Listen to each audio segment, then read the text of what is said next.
is child? I don't know. But she was you. She has no one else. We are not savages. Apes fight only to survive. Bad human kill ape. All dead now. A long time. Long time. Bad humans. Soldier.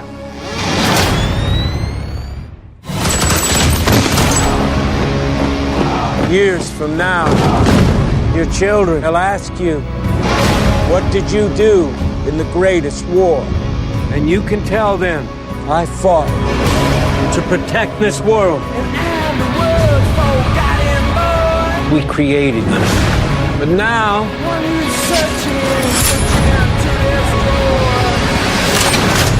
we will bring an end to their kind.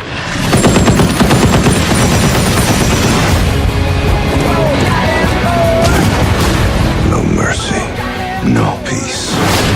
This is war. Apes together, strong. You are impressive. You're smart as hell. You're stronger than we are.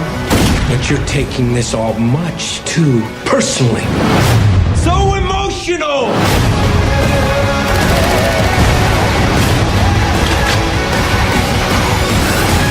I did not start this war.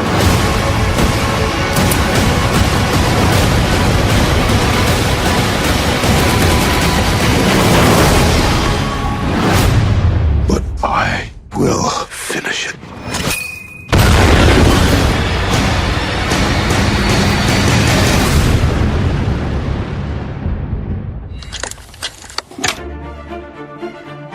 Em um mundo de fantasia. Na verdade, é na internet. Em que os filmes são analisados. Também tem biografia, entrevista, debate, um monte de coisa, né? Sim. Um podcast se destaca. Podcast Cinemação. Só no cinemação.com.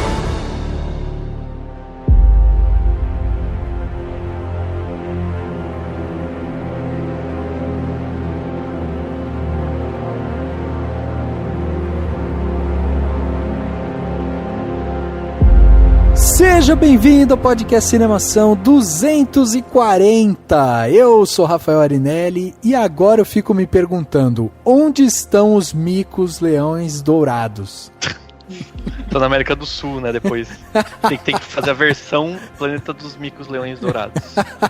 Eu sou o Daniel Cury e a diferença entre amar e odiar o próximo tá em um único detalhe, na escolha. Olha, é verdade, hein? Uau. É verdade. Eu sou Fê Pineda e a minha frase de hoje vai ser uma favorita de todos os tempos, já que sou convidada, tive esse privilégio. Minha frase é: o que não me mata me fortalece, de Nietzsche.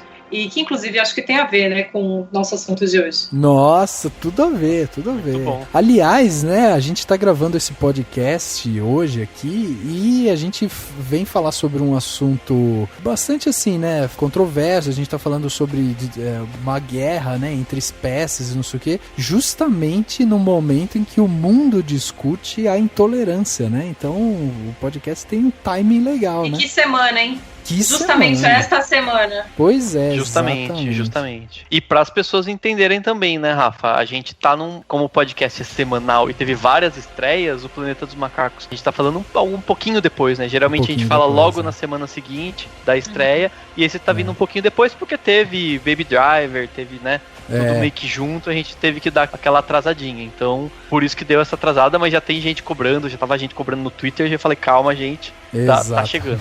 Exatamente, é isso aí. E aí, né, hoje aqui nesse podcast 240, a gente vem aqui para conversar sobre Planeta dos Macacos, A Guerra, o terceiro filme dessa nova trilogia do Planeta dos Macacos, né, que é um prequel aí do que foi os filmes clássicos. A gente entende, né, como que os macacos transformaram o planeta Terra num planeta dos macacos, e aí a gente começa a navegar por esses mares primatas, e aqui e chega ao seu ponto final, né? O filme encerra essa trilogia e é um filme que tem muita coisa para ser discutida, sempre, né? Um filme que traz muitas camadas, muitas críticas sociais e tal. E a gente resolveu, para bater esse papo sobre Planeta dos Macacos, a Guerra, a gente resolveu trazer aqui a Fernanda Pineda, que tem lá o canal, né? Fê Pineda, né, Fê? Eu mesma, sim. É um canal que eu falo de entretenimento, comportamento, e eu gosto bastante quando eu posso juntar as duas coisas. E, inclusive, esse é um filme que acabou não entrando na programação do canal, mas que rende uma discussão muito boa, né? Justamente porque ele traz questões, além de ser um excelente filme, enquanto filme,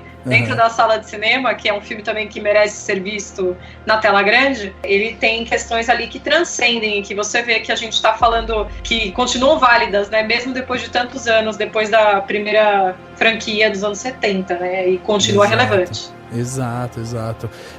Eu falei canal, né? Mas eu acho que tá intrínseco que é no YouTube, né? Porque a gente... Sim, é no YouTube. Tem site, tem redes sociais, mas é no YouTube.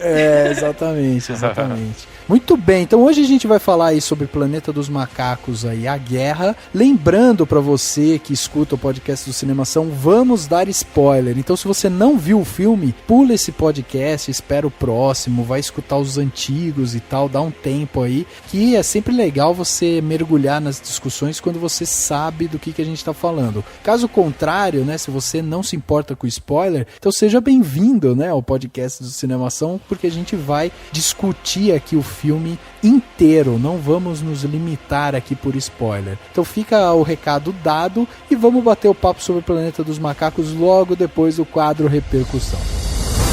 Confira o que rolou durante a semana. Eu começo. Agora no Repercussão.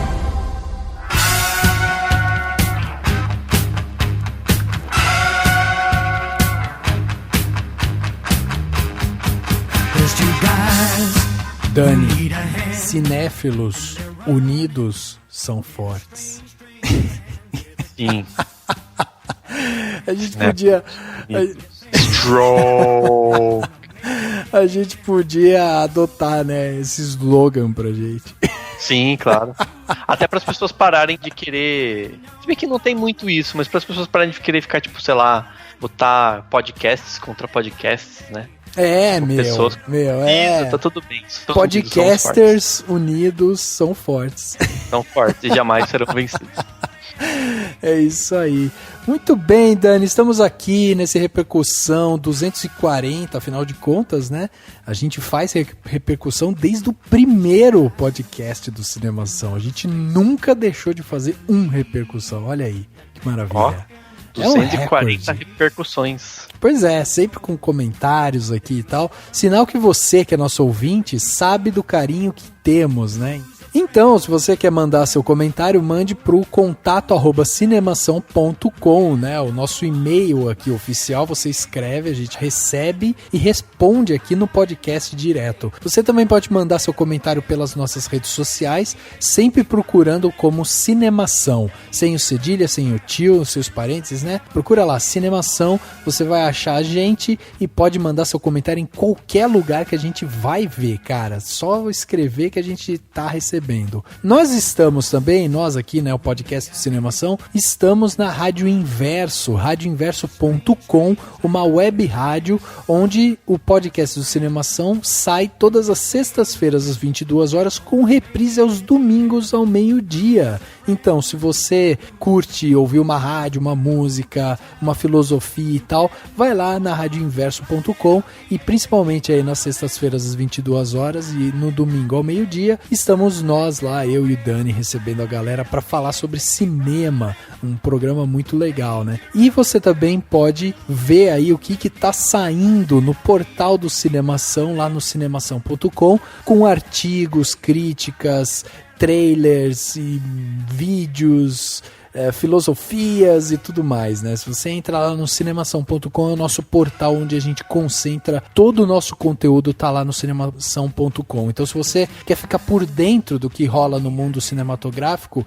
esse é um ótimo lugar para você se atualizar. Não deixe também de acessar, né, o iTunes e deixar lá 5 estrelinhas. A gente quer começar a sortear pôsteres aí para quem vai lá e classifica a gente. A gente tem pôsteres exclusivos do Cinemação, e você pode ganhar um se você entrar no iTunes e classificar a gente. Classificou, o seu nome vem para cá, e aí a gente daqui a pouco vai sortear um pôster para das pessoas que classificou a gente. E Dani, vamos fazer um joguinho aqui, ó. Nós temos mais podcasts, né, dentro do cinemação.com.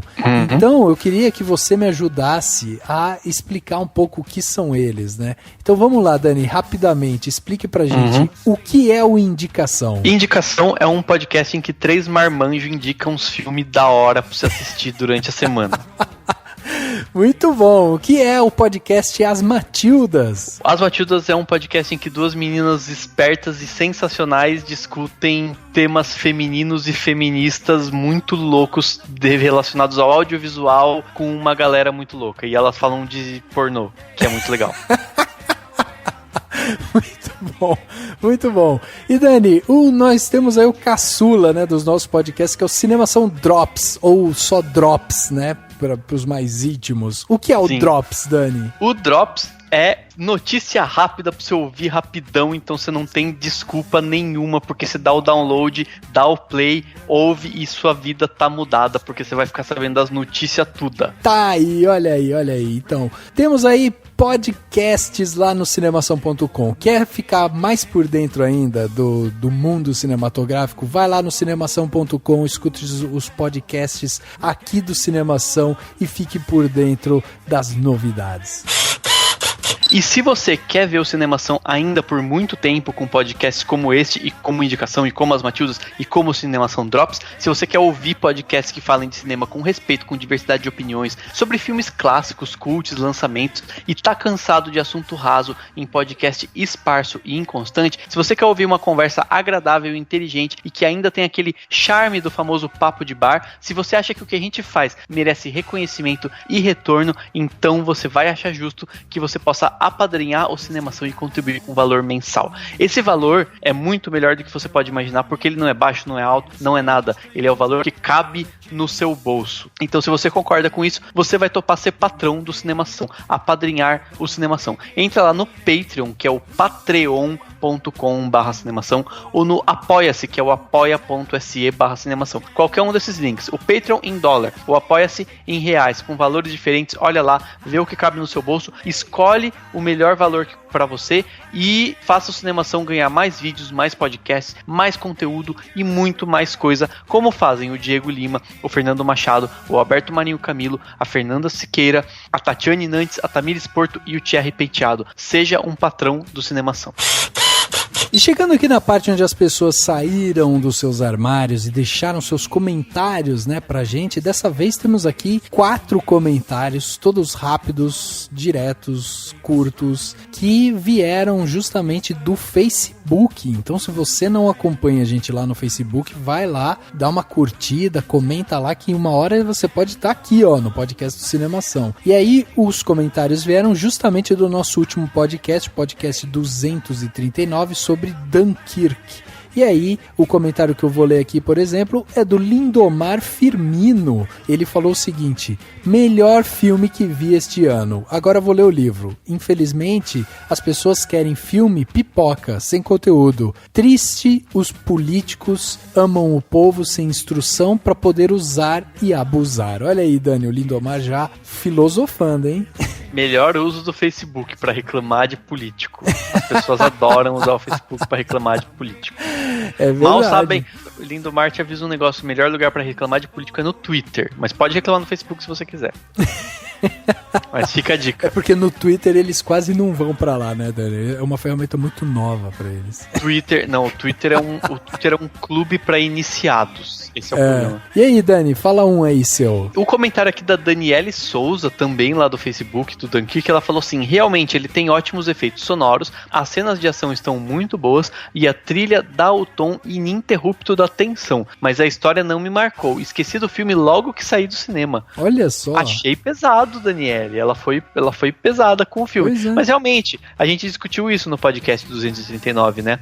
Tem alguns momentos que a história parece que poderia ser melhor trabalhada, ou alguns personagens, ou tem alguns paradoxos. Mas, pelo amor de Deus, tecnicamente, Nolan é o cara, então vale a pena ver o filme, né? É isso, tá falado. Mas é engraçado, né? Porque ela sintetizou bem, né? De uma certa forma que a gente falou. Assim, tecnicamente, é incrível. Ele traz atenção, ele tem ótimos efeitos, a trilha e não sei o que, muito legal. Só que daí o filme sai e ele perde na história e daí você fica, tá bom, agora eu posso comer um hambúrguer. Sim, mas ao mesmo tempo, tecnicamente, ele pode ser marcante, né? Nem todo filme precisa ser marcante só na história, então não precisa também esquecer do filme assim. Ele é inesquecível em vários aspectos. É que a história, né, Dani, o storytelling, ele é isso, né? Ele é essa conexão, ele faz a gente justamente mergulhar no filme e deixar ele marcado lá no coração, né? Então quando o filme ele escorrega às vezes no storytelling, daí a gente fica meio, então tá bom, então passou. Bom, eu tenho aqui um outro comentário, do Igor Pereira, também sobre o Dunkirk, que falou o seguinte: um filme muito bem feito sobre uma história muito simples, uma retirada de soldados de uma praia com a ajuda de barcos civis. Bom filme, mas não é o mais marcante da carreira do Nolan. Esse filme não o desqualifica em nada. Pelos filmes que fez, esperava um pouco mais, mas continuo com a opinião que é um bom filme, vale a pena assistir. O Tom Hardy, pra variar, roubando a cena. Olha aí. Eu também acho que não é o mais marcante do Nolan, não. Eu acho que, por exemplo, o Inception, né, ele é mais marcante do que o Dunkirk. Mas eu acho que como porta de entrada pro filme de guerra, eu acho que o Nolan entrou muito bem em filme de guerra. Não, entrou muito bem. E assim, vou causar aqui, mas pra mim acho que o meu filme preferido do Christopher Nolan é O Grande Truque. Eu acho muito bom, assim, adoro O Grande Truque.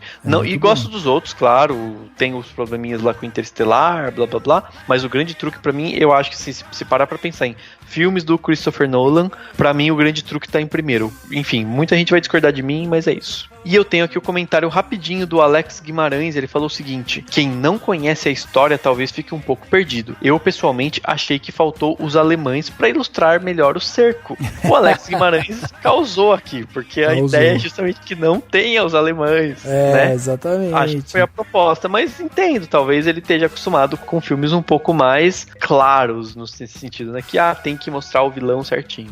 Mas eu discordo, acho que ficou legal a escolha, foi uma das melhores escolhas do filme, não ter os vilões, não ter nenhum exército inimigo aparecendo, ele só é a ameaça. Essa foi a proposta. Cara, muito bom, muito legal a gente receber esses comentários. Fica aqui então um convite para você que tá ouvindo este podcast, onde a gente vai falar sobre o Planeta dos Macacos. Comente lá no Facebook, no site, comente em qualquer lugar, SoundCloud, qualquer lugar que a gente vai ler, a gente traz aqui. Se a gente receber vários comentários curtinhos assim, a gente faz esse apanhado de comentários que a gente recebeu, lê tudo aqui e comenta. Fica aqui o convite então para você comentar.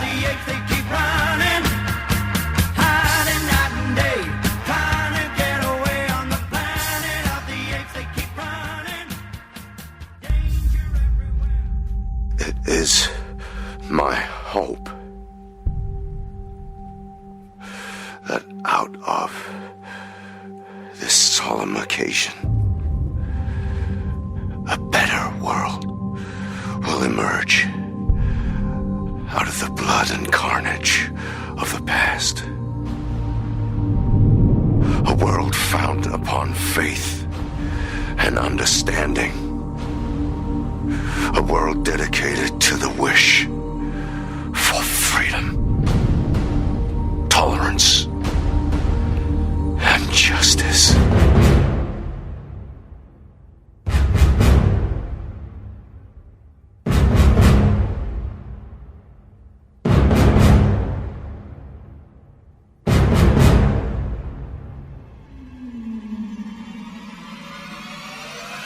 Chegava no dia 3 de agosto de 2017 o filme Planeta dos Macacos, A Guerra. O filme que coloca um ponto final nessa nova trilogia do Planeta dos Macacos. Na verdade, se a gente for parar pra pensar aí, principalmente na primeira parte aí, né, quando o filme já tinha sido anunciado, que estava sendo produzido e tal, a produtora, né, a própria Fox mesmo, ninguém falou muito bem assim que era o último filme da trilogia, né? Ficou uma coisa meio, vamos ver e tal, então nunca veio com um ar realmente de que não, agora a gente vai colocar um ponto final. O que abre brechas aí, né, de que podemos ver novos filmes, daqui 2 anos e tal, porque além de tudo, sim, ele tem essa bocanha dele aí de poder ser, é uma franquia, né, então você consegue desdobrar ele para outros momentos da história do Planeta dos Macacos, né. E é um exemplo de uma boa franquia, né, eu acho assim, tudo bem, a gente vive na era das franquias, é um problema quando você tem um monte de, sei lá, filme aleatório chegando por aí só porque vai fazer sucesso, mas se for continuar com essa qualidade... Transformers 15 que eu diga, né? Transformers 15... E olha que eu nem odeio Velozes e Furiosos, por exemplo. Velozes e Furiosos pra mim até que é brega, um brega divertido, assim. Mas enfim, tipo, né, a gente tá nessa era. E aí, sim, entre tantas franquias que tem toda aquela mesmice, aquela coisa que não acrescenta em nada, se vier filme minimamente parecido com esse, eu acho que tá valendo, né? Tá valendo, vale a pena. Com certeza. Estamos muito no lucro. Muito no lucro, E Dani, vamos então passar aí pra quem tá ouvindo a gente, quem é que fez esse filme, né? Afinal de contas, temos aí na direção o Matt Reeves, que já era o diretor, né, do outro filme, né, o Confronto, ele foi o diretor lá, e temos também o Andy Serkis, que foi talvez o nome mais falado dos últimos tempos, justamente pelos efeitos especiais, né, o CGI e tal, que tá em voga. Motion, exatamente. Então a gente tem aí esses 2 nomes que talvez tenham sido dos nomes mais falados, mas tem toda uma equipe brilhante por trás, né? Sim.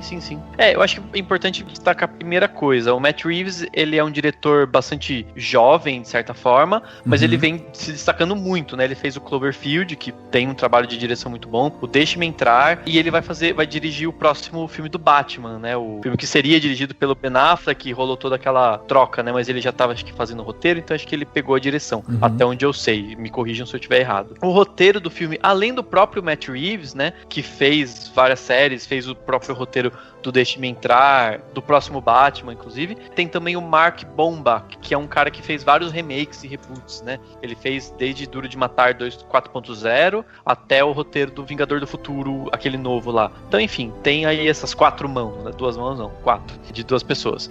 A trilha sonora é do Michael Giacchino. O Michael Giacchino é um cara muito famoso recentemente por fazer a trilha sonora de tudo. Porque, tipo, não sei que o Michael Giacchino, não sei, ou ele tá estressado de tanto trabalhar, ou ele tá muito rico. Acho que os 2, provavelmente. Exato. Então, né, ele tá fazendo tudo. E não sei, é tanto filme que o cara fez recentemente, é muita coisa. Então, o cara é foda, mas enfim, depois a gente pode discutir a trilha sonora desse filme, né. A montagem do filme é do William Roy e do Stan Salfas. O William Roy fez a montagem do 300 e do Watchmen, entre outros filmes, e o Stan Salfas fez a montagem do Deixe-me Entrar, entre outros também, né? Mas ele já tinha um trabalho aí com o Matt Reeves. A fotografia é do Michael Serezin, que é um cara que fez a fotografia dos outros filmes da trilogia, né? Do Planeta dos Macacos, essa nova. Fez, por exemplo, do Harry Potter e o Prisioneiro de Azkaban e do Expresso da Meia-Noite, e que é um filme um pouco mais antigo. É assim, ele tem digamos que assim, um currículo um pouco enxuto, né? Ele não fez tanto, não aqueles...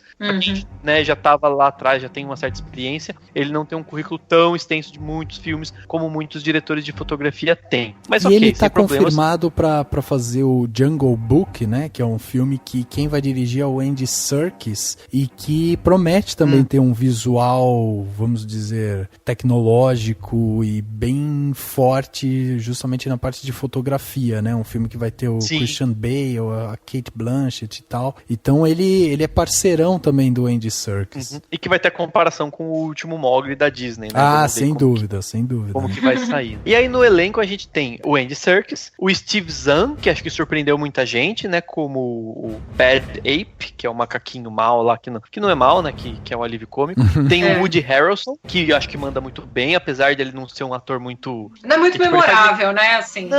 Não sei se memorável, mas o Woody Harrelson não é o típico ator que muda as caras, ele faz meio que sempre a mesma pessoa, um pouco. Ele né? é muito... Ele é estereotipado, que eu quis dizer assim, ele não pega papéis que você depois lembra do trabalho, você sempre lembra da cara dele só, né? Exatamente.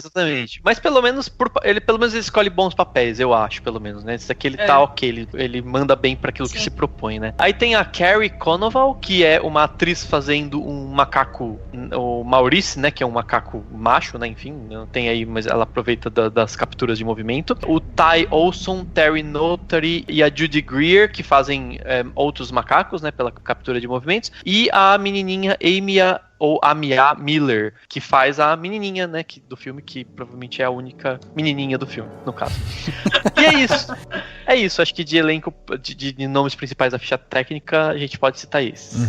Acho legal, né, Dani, a gente sempre destacar, quando a gente passa a ficha técnica, a gente volta a olhar para algumas coisas que, às vezes, quando o filme está sendo montado e algumas coisas vão se confirmando ao longo da sua produção, a gente já vai tendo indícios de algumas coisas, né? Então, por exemplo, a manutenção do próprio Matt Reeves aí, né? Que é um cara que tem a mão mais pesada pra parte de suspense, de terror e tal, né? Então, a gente percebe que, por exemplo, no primeiro filme dessa trilogia do Planeta dos Macacos, a gente tinha um filme muito mais leve, porque a gente tava vendo esse macaco surgir, ele saía do estado dele primata, animal mesmo, né? Pra começar a ganhar uma consciência e aí ele assim começar a ser o grande líder, né, que depois os outros macacos iriam seguir. Quando chamam o Matt Reeves para fazer o segundo filme, né, o Confronto, a gente já tem ali uma mão um pouco mais pesada justamente na parte do suspense. Por quê? Porque ali começa a se intensificar uma briga entre humanos e macacos, e o segundo filme, ele explora também um pouco até dessa parte mais política, né, de como está se formando essa sociedade primata, como que eles vão conseguir realmente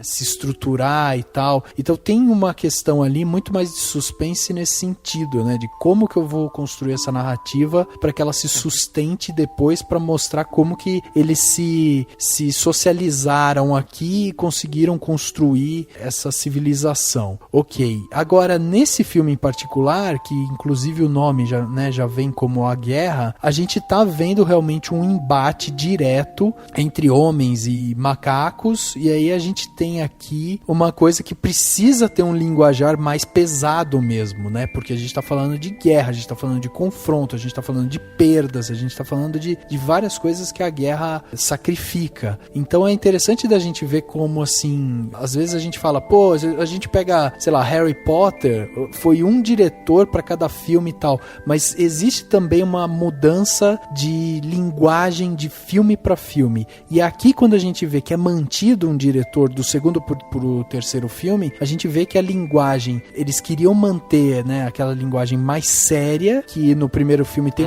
umas brincadeiras, né, tem uma coisa, tem um romance, uma coisa mais leve, e aí aqui não, aqui é uma coisa pesada, de guerra mesmo e tal. Sim. Então é legal da gente ver isso, né? O primeiro filme, ele tem até um tom meio de aventura, na verdade, né? Porque tem o surgimento do herói ali, mas você tem espaço pro romance, tem espaço pra desenvolver personagem, tem a brincadeira, e no final, aí que começam os conflitos, né? Eu acho que ele tem um tom bem de aventura mesmo. Sim. E eu acho interessante duas coisas. Primeiro, eu acho que o Matt Reeves é uma escolha muito acertada, justamente porque, sei lá, qualquer outro diretor, sei lá, menos, sei lá, talentoso, talvez, não sei se é a palavra certa, focaria na guerra, focaria na ação e tal, e ele consegue manter aquela coisa de focar no drama, focar no é mais intimista, né? Ele consegue fazer isso, que é essa coisa do terror, do suspense e tudo mais que você falou, Rafa. Mas eu acho que tem uma outra coisa que faz sentido, se a gente, claro que a gente não sabe como é exatamente a produção do filme, né? Porque a gente não tava lá, mas dá pra imaginar, né? Assim, o primeiro filme é um teste, vai lá e vamos aqui com esse diretor, foi o Rupert Wyatt, que tem alguns trabalhos legais, mas não se destacou tanto ainda. Então, dá a impressão que é uma coisa assim, tipo, foram testando, encontraram um tom, conseguiram acertar no segundo, aí falaram, beleza, time que tá ganhando não vamos mexer mais, aí, né, sei lá, pode ser que com certeza tem muito a ver também com o entrosamento, talvez, entre o Matt Reeves, o Andy Serkis, entendeu? Tipo, a galera se deu bem e tal, e aí você tem a liga, você tem a química entre todo mundo, mantém a equipe e vai pro terceiro, entendeu? Sim. Então isso provavelmente faz sentido. Que é um pouco, você citou o Harry Potter, né, se a gente quiser fazer um paralelo, é um pouco isso, tipo, os caras fizeram lá 2 filmes com o diretor que era mais sessão da tarde, né? E aí, de repente, fala, não, para aí, vamos encontrar outro rumo aqui, vamos mudar as coisas pra poder seguir uma outra linha, porque a história pede. Então, acho que tem muito disso, né? É interessante pensar. Sim. Sim. E aí tem outro ponto também, que é o próprio Andy Serkis, né? Que é um ator que já vem aí, né, se consagrando, talvez marcando o seu nome na história do cinema como sendo esse ator que tá cada vez mais sendo protagonista como motion, né? E aí levanta-se também uma série de questões e tal por trás da atuação de um ator que tá se focando nessa parte. Por quê? Porque quando você tem ali todo o aparato tecnológico por trás, você não tá falando exclusivamente da atuação do cara. Você pode ter ali a voz dele, você pode ter o olhar dele e tal, mas às vezes se você quer fazer uma correção de expressão, se você quer algo, né, dar uma melhoradinha aqui, ali e tal, digitalmente você consegue. E aí, o Andy Serkis, que já vem se envolvendo com grandes produções, né, se a gente for parar pra pensar os últimos filmes que ele fez, a gente tem aqui Planeta dos Macacos, A Guerra, mas ele fez aí Star Wars, O Despertar da Força, Os Vingadores, O Hobbit, fez Aventuras de Tintin. Então, é um cara que está envolvido sempre com grandes produções e a maioria das vezes sem mostrar o próprio rosto, né? Um cara que tá dando, na verdade, volume corporal para grandes personagens. Ele é o senhor motion capture, né? Eu tive a oportunidade de trocar um oi e um tchau com ele e assistir um papo que ele teve com a imprensa num evento. E foi muito interessante eu gostaria de ter perguntado para ele como ele se sente tendo participado de grandes sucessos do cinema recente sem mostrar o rosto, porque é uma coisa interessante, é um ator, um artista que se torna famoso, mas tirando a gente que é muito interessado no cinema e vai a fundo, e tem o aplicativo do IMDb no celular, né? A grande parte das pessoas não vai ter esse interesse, ou não vai curtir o filme e tal, falar, nossa, muito bom, mas não vai ir atrás para saber quem é, de fato. Talvez até ele esteja já quebrando um pouco isso, porque justamente fez muitos filmes muito famosos. Mas eu acho isso curioso. O cara tem a parte boa de poder fazer um super trabalho como ator e descobrir personagens e descobrir criaturas que muitos colegas dele jamais vão poder fazer, vão ter a condição de fazer, e que não seria possível também fazer de uma forma legal sem o motion capture, que isso eu acho uma coisa muito importante, principalmente desse retorno dessa franquia aí, que sem essa tecnologia eu acho que não funcionaria, muito do que a gente viu não funcionaria, mas eu acho curioso. E ele no evento, ele chegou a comentar que ele acredita que por mais que tenha o auxílio da tecnologia e tal, na verdade ele faz um trabalho puro de ator e de corpo, e que ele usa muito mais do que ele traz do teatro mesmo, que ele é um ator mais de formação clássica, né, mesmo. Sim, e ele fala que muita gente questiona que tem o auxílio da tecnologia e tal, e pode até ter mesmo, mas eu não sei, eu acho que eu tendo a ir mais pro lado dele, viu, Rafa? Né? Eu acho que tem muito da criação dele ali, e tem um vídeo de divulgação agora do último filme que é sensacional, o rosto dele se fundindo com o do personagem. É sensacional. É realmente incrível. E fora o trabalho da expressão dele corporal e do rosto também e tal, o trabalho que ele faz de voz, isso não tem tecnologia que faça por ele, sabe? E é sensacional. Você vira pro cara e fala, faz a voz do fulaninho, aquelas brincadeiras bobas, né, que agora também o pessoal adora fazer em entrevista. Faz a voz do fulano e lê isso aqui. E o cara faz, sabe? Então ele tem um registro ali, uma biblioteca de vozes que, olha, o cara é muito bom mesmo. Sim.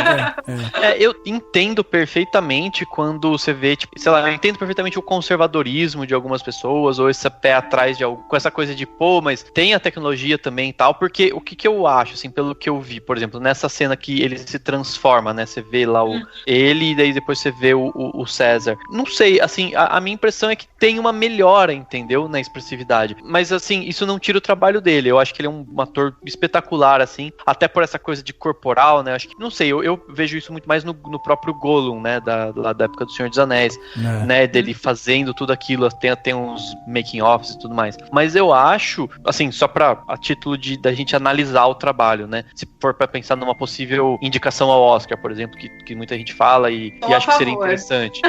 Não, eu sou a favor, mas eu acho que precisaria ser que nem é quando, por exemplo, um filme tá concorrendo a Oscar de, sei lá, mixagem de som, edição de som, essas coisas mais técnicas, que a distribuidora, a produtora precisa mandar lá o vídeo do making off, sabe? De como foi, precisa divulgar isso. Eu acho que faz sentido, entendeu? Porque eu acho que pode acontecer, com ele não acontece. Eu acho que ele é um baita de um ator nível Oscar, sim, mas eu acho que isso pode abrir possibilidades pra daqui a alguns anos ou até ano que vem surgir um filme com um ator qualquer, fazendo um trabalho mais ou menos e parecer espetacular, porque o trabalho de efeito especial foi muito bom, entendeu? Porque a expressividade foi melhorada e tudo mais. Eu concordo com esse pé atrás, sabe? Assim, eu gosto muito dele, mas eu entendo perfeitamente que as pessoas falam, não, pera lá, vamos com calma aí, pode ser que não seja. E aí vamos ver o making off, vamos ver o trabalho dele, vamos ver ele em outros filmes. Talvez você tenha que estipular, sei lá, a forma como essa atuação foi captada, quantas horas, eu não sei, sabe? Do gênero, para que você possa concorrer, porque senão, de fato, senão você tem um ator e tem uma animação, aí realmente não faz sentido, mas tem que ter algum critério sim, mas acho que nesse caso, acho que pode começar a abrir um precedente, assim, porque realmente é um trabalho muito bacana. Tem assim, ó, o pessoal que trabalha com efeitos visuais ficam meio putos, né, com a divulgação do nome do Andy Serkis, porque eles falam que quando estão falando da parte de efeitos, estão falando deles, né, não estão falando do Andy Serkis, porque são eles que vão lá, que fazem, tipo, todo o movimento do pelo, do brilho no olhar ali e tal. Então, tipo, tem muita coisa ali que são eles que fazem, eles moldam, né? Eles moldam completamente o personagem. E aí, quem é catapultado pro sucesso é o Andy Serkis, né? Eles falam isso, né? Eles falam, porra, deviam falar mais da gente, da qualidade do nosso trabalho visual e tal, entendeu? Esses próprios vídeos de divulgação aí que eles soltaram, da transformação do Andy Serkis, é tudo uma ode ao ator. Pra mim, isso já é meio que uma campanha para premiações mesmo. Com claro, certeza, claro. Com certeza. Eu acho que tem isso, mas eu acho que uma coisa, se esse filme ganha, vamos supor, se o Andy Serkis ganha o Oscar de melhor ator, vai ter gente chiando, vai ter debate, vai ter discussão, vai ter um monte de coisa. Agora, se esse filme ganha de efeitos especiais, de efeitos visuais, ninguém vai dar um pio, entendeu? Então, assim, por um lado, o nome dos efeitos, do pessoal dos efeitos especiais não é catapultado, mas eles sabem que eles estão aí com uma chance bem grande. Eu sei que é cedo pra falar de Oscar, porque ainda tem chão, mas acho difícil também, na área de efeitos visuais, superar, entendeu? Alguém superar. E se superar, o cinema foi bem nessa área. Mas, tipo, ninguém vai discutir, ninguém vai debater. Se ganhar, vai falar, nossa, merecido. Porque isso é um negócio que, assim, não catapulta pro sucesso, mas ninguém discute, ninguém questiona. É que a gente tem, né, Daniel, o caso mais emblemático é da galera de Visual Effects lá das aventuras de Pi, né? Receberam um Oscar com a empresa falida, entendeu? Tipo, fecharam as portas no dia seguinte, porque não tinham como pagar a galera que tava lá e tal, porque não tinha o trabalho, leva muito tempo e tal. Então, tipo, tem um pessoal de efeitos visuais que brigam por isso, sabe? Tipo, beleza, estão falando da atuação do Andy Serkis, de como ele parece realmente o macaco e tal, beleza. A atuação dele em si é boa? Ele tem toda a expressão corporal e tal, mas, pô, fala da gente também, porque a gente tá aqui, a gente tá fazendo nosso trabalho, toda essa velocidade que o filme passa vem por nós também, né? Sim, claro. Mas foi um episódio que se aprendeu muito com ele, pelo que eu tenho visto, sabe? Acho que os estúdios estão pagando pagando melhor, as empresas de efeitos visuais, tá rolando uma valorização um pouco maior. Mas realmente é um caminho ainda um pouco que vai aos poucos, um pouco mais. Aliás, até só uma pergunta aqui rápida. O Andy Serkis, será que... Uma pergunta não, um questionamento. Será que ele não tem interesse em, de repente, ter um estúdio próprio, controlar algum tipo de tecnologia? Tô perguntando porque realmente não sei se ele já não tem. Ele se não tem, é só sim. algo. Tem, não tem? É uma empresa chamada Imaginarium. Tá. Até tem esse nome, mas não sei detalhes, mas acho que é uma de Imaginarium Studios. É um estúdio de performance de captura. Acho que todos os filmes provavelmente que ele faz agora são obviamente por esse estúdio. I'm Andy Serkis, and this is how you play a talking ape believably. The greatest mystery about performance capture is there is no mystery. It's the same as acting. What is great about the art of performance capture is that you build the role, you create the mind of the character, every single choice you make as an actor is there, but it is ridiculous to look at.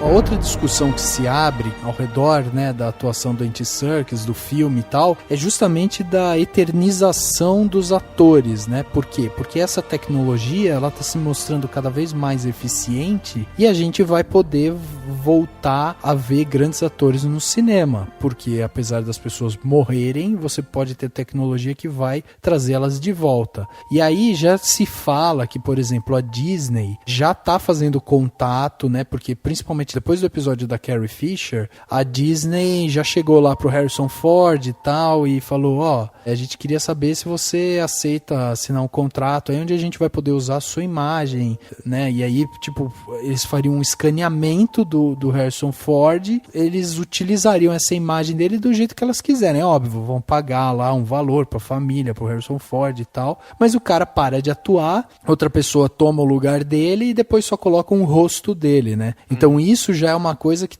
já está sendo discutida em Hollywood, já é uma realidade, algo que vai acontecer em breve e que a gente pode ver. E aí o Andy Serkis entra no meio disso, porque quando a gente vê um filme como esse do Planeta dos Macacos, a gente vê que realmente é possível, né? É possível isso acontecer e de forma muito real, né? Se quiserem fazer um próximo Planeta dos Macacos com o César, com outro ator, é possível. Se o direito do macaco, né, da imagem dele é do estúdio, eles conseguem fazer isso. Tem um negócio que ainda vai rolar muito debate, né? Inclusive porque eles já devem ter um banco de expressões registradas imenso, que você pode utilizar, né, à vontade. E já tem até se eu não me engano, o próprio Robin Williams, quando morreu, já tinha por escrito que a família dele não ia poder negociar a imagem dele após a morte. Então é algo que já está rolando mesmo. Já tem atores dizendo se querem isso ou não. Desculpa aqui a expressão, mas eu acho isso muito Black Mirror. Totalmente. Eu acho um pouco assustador. É bizarro.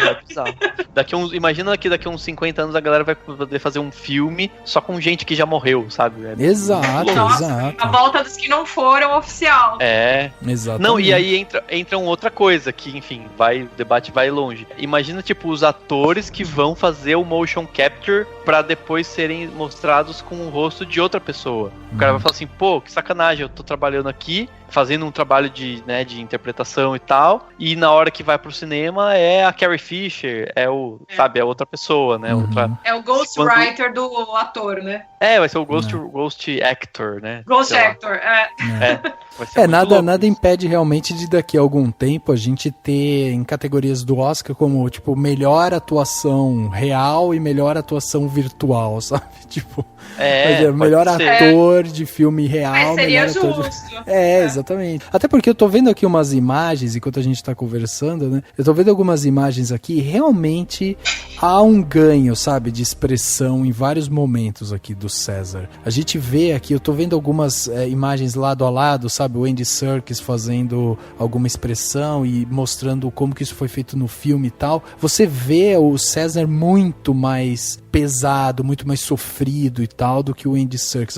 As próprias olheiras, né, marcas de expressão e tal. Então tem muita coisa ali que a gente percebe que é digital mesmo. Por isso que essa discussão de interpretação acaba tomando conta do que é, né, essa atuação do Andy Serkis. Agora, eu também acho que é um cara que merece ser olhado, merece ser avaliado para Oscar, porque é um trabalho pioneiro e eu acho que até como trabalho pioneiro, ele mereceria ter esse reconhecimento, sabe? Então, é interessante da gente ver realmente como que ele tá marcando o nome dele dentro dessa parte. Antes da gente entrar no filme em si, né, no Planeta dos Macacos, A Guerra, eu queria pedir aqui pra Fê passar pra gente a sinopse do filme, né, o que fala Planeta dos Macacos, A Guerra. Bom, Planeta dos Macacos, A Guerra é o terceiro, talvez, né, por hora, derradeiro capítulo dessa retomada da franquia. Do Planeta dos Macacos. Nesse episódio a gente vê que a gripsímia se espalhou de vez, temos poucos humanos ainda que sobram. O macaco Caesar, ele já está liderando o grupo dele, ele já também passou por outros momentos de disputa interna com outros macacos que também despontaram como líderes no segundo filme. E agora ele vai enfrentar aí um capitão impiedoso, que é interpretado pelo Woody Harrelson. Vamos ver o que acontece nesse final, né, desse filme, que leva aos acontecimentos lá dos primeiros filmes de muitos anos atrás. Exato. Aliás, até eu acho engraçado, porque é uma trilogia que a gente já sabia como ia acabar, né? Vocês concordam com isso? Já sabe quem vai ganhar essa guerra, né? Exatamente, já tem um spoiler no nome do filme, né? Pois é, eu quando fui ao cinema eu comentei com os amigos, eu falei, tá bom, gente, estou indo assistir Planeta dos Macacos, A Guerra, mas já sei quem vai ganhar, né? E todo mundo, como assim? Ué, gente, nossa, não tinha pensado nisso. Aí eu falei, caramba, será que as pessoas realmente não pensaram nisso? Não, exatamente. Não, tá no filme, tá no nome.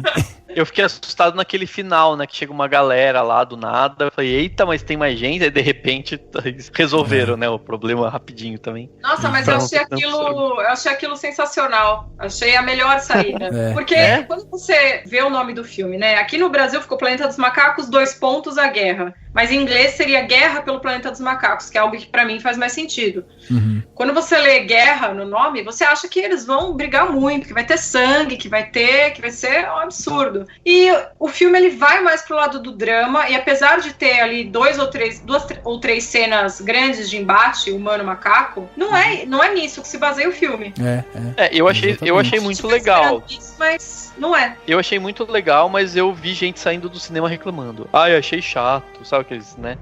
Porque o filme ele tem, no trailer ele já tinha, em alguns posters, né, ele também mostra um pouco disso e tal. Ele vende um pouco dessa ideia da guerra em si. Agora, o que a gente precisa entender é que a gente tá aqui olhando essa guerra pelos olhos de um capitão, pelos olhos de um general. Então vamos pensar o seguinte, se eu fosse ver a Segunda Guerra pelos olhos do Hitler, a gente não ia ver tiro nenhum, entendeu? A gente ia ficar lá dentro do nosso gabinete recebendo notícia, olha, invadimos a França e conquistamos Paris. Ok, muito obrigado, entendeu? Então assim, a gente tá aqui de olho... Mas a gente vê do ponto de vista do César, Rafa. Então, é isso que eu tô falando. Tá assistindo do ponto de vista dele. Ele é o líder, mas ele é o líder que vai na batalha. Eu acho que ele não se dá o luxo de ficar sentado na casa dele com a família dele. Inclusive porque se ele fizesse isso, a família não tinha morrido, né? Não, sim, sem dúvida. Mas é isso que eu tô falando. Eu tô falando assim, que apesar da gente ter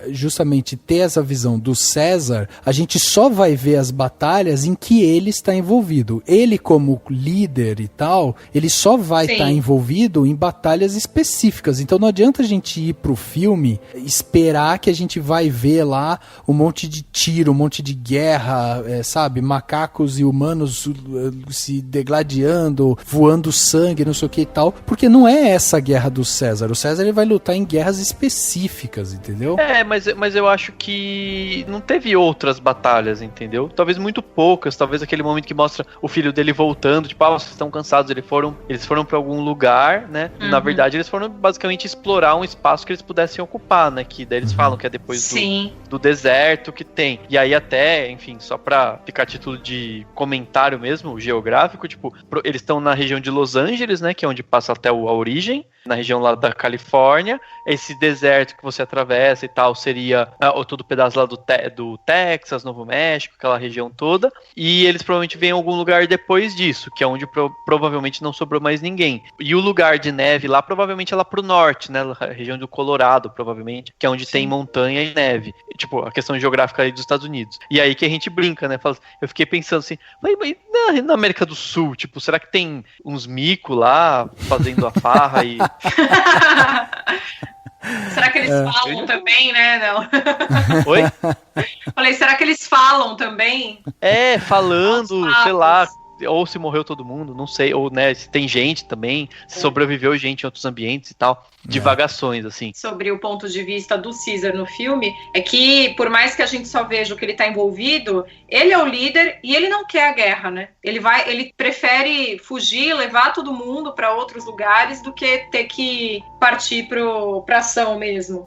Exatamente, ele não quer. Ele não queria em momento algum. Não, então, se a gente começa a olhar justamente o começo do filme, a gente vai ver que ali é mostrado uma guerra pra te posicionar, né? O pau tá comendo entre macacos e homens e tal, né? Existe já uma força, uma inteligência dos homens que ficam buscando onde que estão os macacos hoje já estão mais organizados, não sei o quê. Mas a guerra que a gente vê, a primeira guerra que a gente vê, o César não tá envolvido. Ele é justamente uma guerra de posicionamento, pra te colocar dentro da história. E eu achei fantástica aquela cena, a câmera caminhando por dentro da selva, sabe, você ali na pele do humano, olhando, né, aqueles macacos ali e tal. Depois tem uma inversão, e a inversão se dá de ponto de vista, a inversão se dá justamente na apresentação do César no filme, porque você entra dentro do personagem quase que literalmente, né, você vem caminhando junto com eles, você vê o olhar dos macacos para com ele e tal. Então assim, existe uma inversão total de papel, e aí você começa a falar, bom, agora sim, agora eu vou entender onde que o César tá no meio disso tudo, eu já entendi que tá tendo a guerra e tal. E aí, se a gente for parar pra pensar no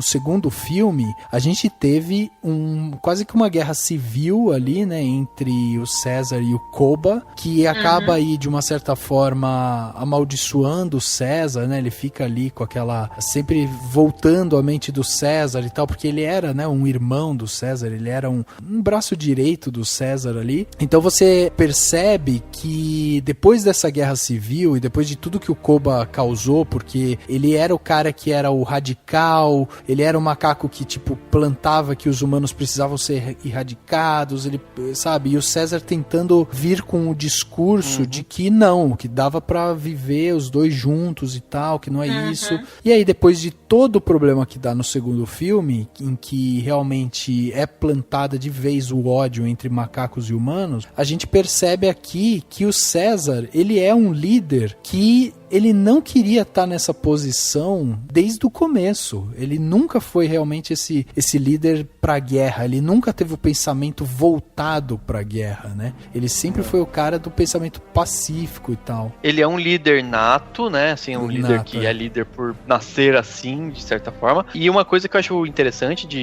é uma possível interpretação é que a guerra desse filme não é necessariamente a guerra entre humanos e macacos, até porque tem uma guerra entre humanos e humanos, né? Mas o fato é que é uma guerra interna também, dentro do Caesar, ou do César, dentro dele, como assim, do tipo, é entre a bondade, entre fugir e sobreviver, e a vingança, depois que mata a família dele. É entre, sabe, entre esse ódio puro e algo de bondade, que é meio que representado até pelo Koba, que morreu, mas tá vivo pra ele, né? De certa forma, ele enxerga, ele vê em alguns momentos. E o Maurice, que seria a representação da bondade, né?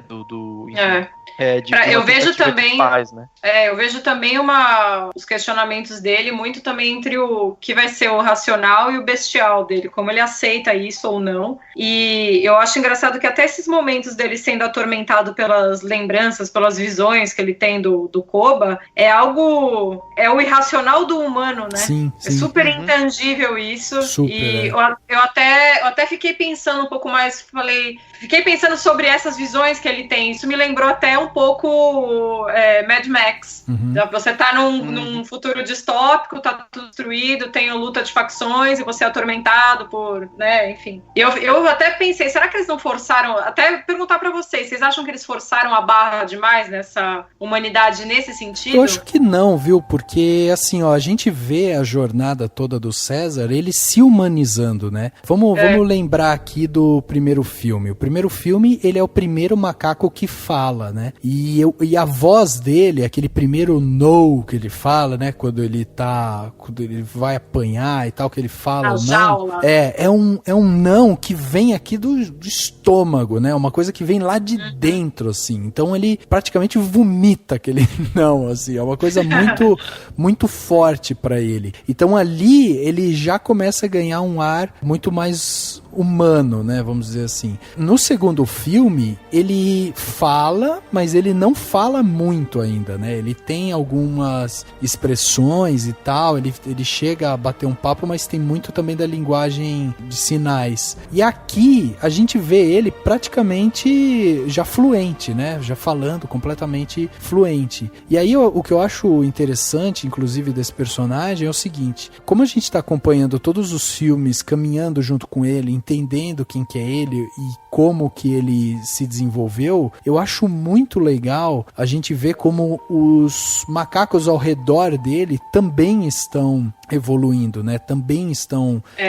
chegando perto daquilo que ele é. Então, quando ele fala o primeiro não, é óbvio que ele tá à frente da espécie dele. Mas os macacos começam a seguir ele, começam a entender ele e tal. Aí daqui a pouco agora todos os macacos já dominam a linguagem de sinal. Então é uma evolução mesmo. Você percebe que ele foi introduzindo essa evolução de uma forma completamente natural e tal, e com o passar do tempo, assim como ele desenvolveu o linguajar dele, a espécie também está se desenvolvendo. Então eu acho fantástico a forma como isso foi feito aqui. E aí tem outra coisa, né, que daí é um recurso técnico, que eu não sei se vocês sentiram isso, mas a gente começa a ver desde o começo do filme o Matt Reeves usando uma câmera muito próxima, né? Você tem várias cenas que a câmera tá muito próxima dele e tal, para justamente trazer essa humanidade, não só com movimentos, com as palavras e tal,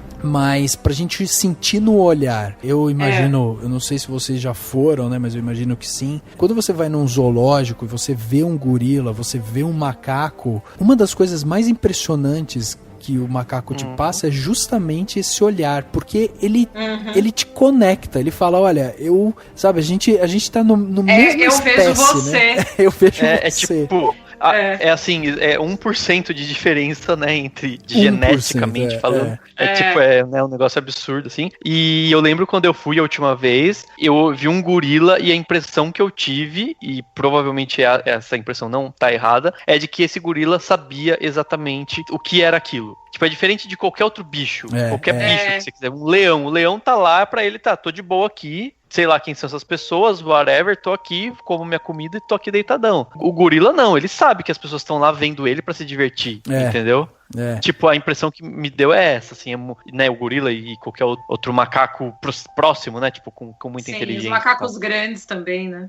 Os macacos grandes e tal. Isso é assustador e faz sentido, né, assim, dentro da proposta. Então, daí você vê que questão interessante, né, porque daí, a partir do momento que você já tem um animal que, pela sua natureza, por si só, ele já tem uma humanização, né, que a gente já A gente já sente isso, também. Uma inteligência. Como tornar esse animal mais humano, mais próximo de nós, sabe? Como mostrar essa evolução dele sem que ele perca as características animais dele e tal. Tá, vamos introduzir então a comunicação. Essa que é a grande diferença entre o homem e o macaco. É a comunicação ali, como a gente...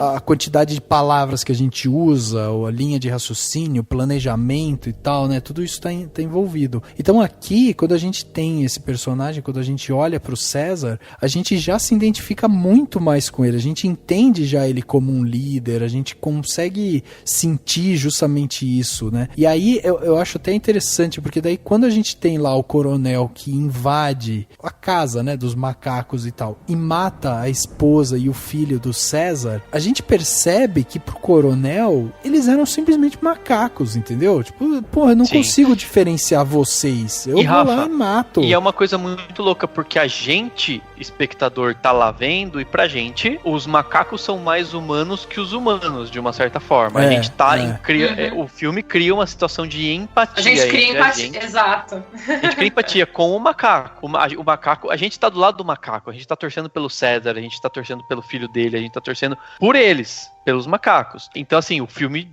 já merece aplausos por isso. Só que se a gente estivesse vivendo aquela situação como humanos, a gente ia querer matar os macacos, entendeu? A gente tá nem aí.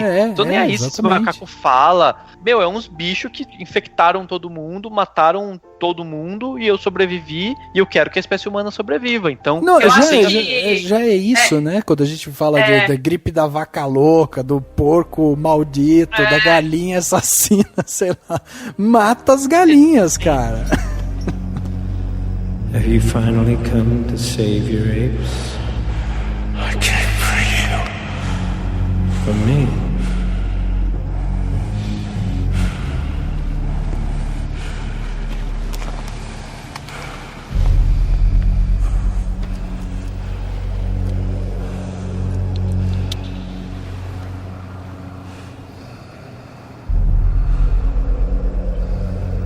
My God. Look at your eyes. Almost human. How did you know I was here? I was told you were coming. That more soldiers from the north would be joining you here. Joining me? To finish us off. For good. Who told you that?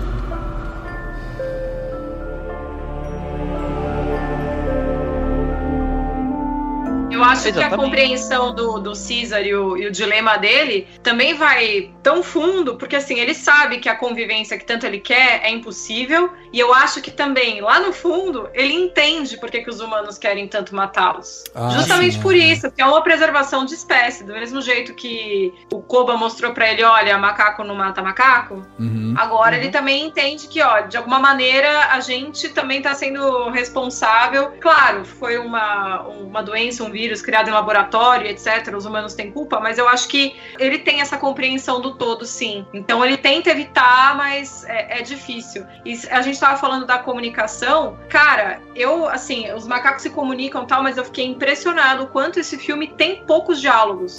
Até eles encontrarem lá o Bad Ape, que tá o triozinho de macacos e a menininha viajando, são momentos super legais, super bonitos e cheios de significado, mas silenciosos. Sim, isso é tão raro, né? Ter um filme de blockbuster, então. Tal, exato. E são momentos muito legais ao mesmo tempo, e depois quando eles encontram o Bad Ape, que aí teve um momento de plano e contraplano, que os dois macacos estão conversando, que eu achei incrível, e ali foi realmente onde eu senti mais a humanização, Rafa, que você comentou, que ele colocou os dois conversando assim, é um diálogo mais longo, num super close, e eu acho que vocês estão lembrando de que cena que eu tô falando. E é muito lá bonito. naquela casa, né? Exato, Numa é muito espécie de bonito. casa. Não, é muito bonito mesmo. É muito legal. E eu achei esse Bad Ape excelente, assim. Ele traz, né? Ele é um personagem importante pra trazer elementos e explicar algumas coisas. Ele traz uma quebra, porque como o filme é pesado, ele traz algum alívio cômico, alguma coisa, sem nunca ficar forçado ou parecer que foi feito só pra alívio cômico. Não, ele simplesmente... E faz sentido que ele seja daquele jeito, né? Ele é meio lesado, ele era um macaco de zoológico, ele sofreu pra caramba, ele não tem pelo, sabe? Ele deve ter sofrido pra caramba. E a forma como ele é quase uma criança, assim, né? Ele é um pouco dessa figura... Acho que tem vários filmes de ação, de aventura, que tem essa figura que é tipo... sabe, um velhinho abandonado que já viu muita coisa. Não, sabe, né? Sabe, tipo, não sei, quase... Ele não é sábio, mas quase como aquele do Rei Leão, né? O macaco lá que tem aquela... que é meio... Babuíno, Rafiki. Babuíno, isso, Rafiki. É um pouco disso, assim, é uma figura que é comum, assim, o filme também não tem uma inovação de roteiro, o roteiro é muito bom, clássico, mais clássico e tal, com as pontos de virada que você vai, assim, né, tipo, quer ir embora, ponto de virada, não vai mais embora, vai se vingar, aí descobre que tem gente presa, vai soltar, então enfim, esses pontos clássicos, e esses personagens que são um pouco, brincam, né, com essas imagens que a gente já tem, esses personagens que a gente já viu, líderes que a gente já viu, etc. Mas é tudo muito bem explicado, muito bem montado e cabe perfeitamente dentro da proposta, dentro do que é preciso para a história caminhar, né? Isso que eu achei bem legal. Assim. E é legal também da gente ver como toda a conexão, né? Porque assim, a gente tem lá a sociedade de macacos, a gente tem a sociedade de humanos e tal. Os humanos já estão em conflito entre eles, né? Porque existe aqueles que querem preservar a raça e tal, e tem aqueles outros que falam, não, se a gente tá sendo infectado, tem que matar também os que estão infectados para que essa infecção, esse vírus não se espalhe e tal. Então, assim, o humano, né, mesmo nesse mundo apocalíptico aí, a gente consegue ver que mesmo ali ele também já começa a fazer cagada. Toda hora. É isso que é uma das coisas que mais me encantam quando eu vejo o Planeta dos Macacos, porque assim, o que mais diferencia os humanos dos macacos é justamente o diálogo, a construção, o raciocínio e tal. A partir do momento que você dá para uma outra espécie esse poder do diálogo, do raciocínio, do planejamento, não sei o que, quando você dá esse poder para outra espécie, eles se organizam e conseguem viver em harmonia. Em contrapartida, a gente vê os humanos se matando, entendeu? Continua cometendo os mesmos erros e tal. Então, é uma mensagem muito poderosa, né? Como quem diz que o poder ainda está nas nossas mãos e que basta a gente ter a consciência de que é possível mudar essa diretriz, né, de como a gente está levando as coisas, para que o resultado seja diferente, que as coisas vão melhorar. Agora, sim, enquanto a gente não tomar uma atitude diferente, continuar com a mesma intolerância, continuar com o mesmo pensamento retrógrado e tal, se a gente continuar dessa forma, o resultado continua sendo o mesmo. Sim. É matança da própria espécie, entendeu? E o filme anterior, Rafa, mostrava que esse pensamento estava também entre os macacos, justamente com a figura do Koba, né? Não, e era entre os macacos, mas era também um pensamento, Dani, político, né? Porque assim, era um pensamento de evolução, um pensamento do raciocínio e tal, mas que passa também por um amadurecimento político, entendeu? Porque a partir do momento que você tem dentro do mesmo grupo, e aí a gente tá pensando só aqui nos macacos, né? Mas a partir que a gente tem no mesmo grupo dois líderes, né? Dois movimentos que entendem como solução melhor para sua espécie, soluções tão diferentes, você precisa de alguma forma chegar no meio termo, você precisa entender aqueles dois pensamentos e tentar chegar num meio termo. É óbvio que o filme em si, ele acaba tornando tudo mais dramático, né? Ele exagera em muitas coisas e tal, mas ele tem uma solução, e aí eles precisam conviver com a consequência dessa solução, né? Que daí foi o percurso por qual o Koba passou. Então assim, quando a gente pensa justamente nesse pensamento, em como nesse caso os macacos estão se desenvolvendo e tal, a gente percebe que toda essa evolução ela passa também por esse amadurecimento político, como a gente precisa também entender um pouco isso, né? Entender melhor esses pontos para que a espécie em si ela tenha ela seja próspera com uma mentalidade única, né? Com um conceito bem definido. Não importa se ali você tenha ramificações diferentes, não importa. Mas se todo mundo trabalhar para um objetivo maior, o resultado tende a ser positivo. Agora, e é bonito da gente ver que o César, ele acaba passando isso para os macacos de uma forma muito natural, entendeu? Ele não precisa ficar num palanque falando com os macacos e tal. É muito pelo exemplo, é muito pela dedicação dele. E aí tem uma das cenas que eu mais gosto desse filme, é quando eles fazem aquele símbolo com os punhos, falando macacos unidos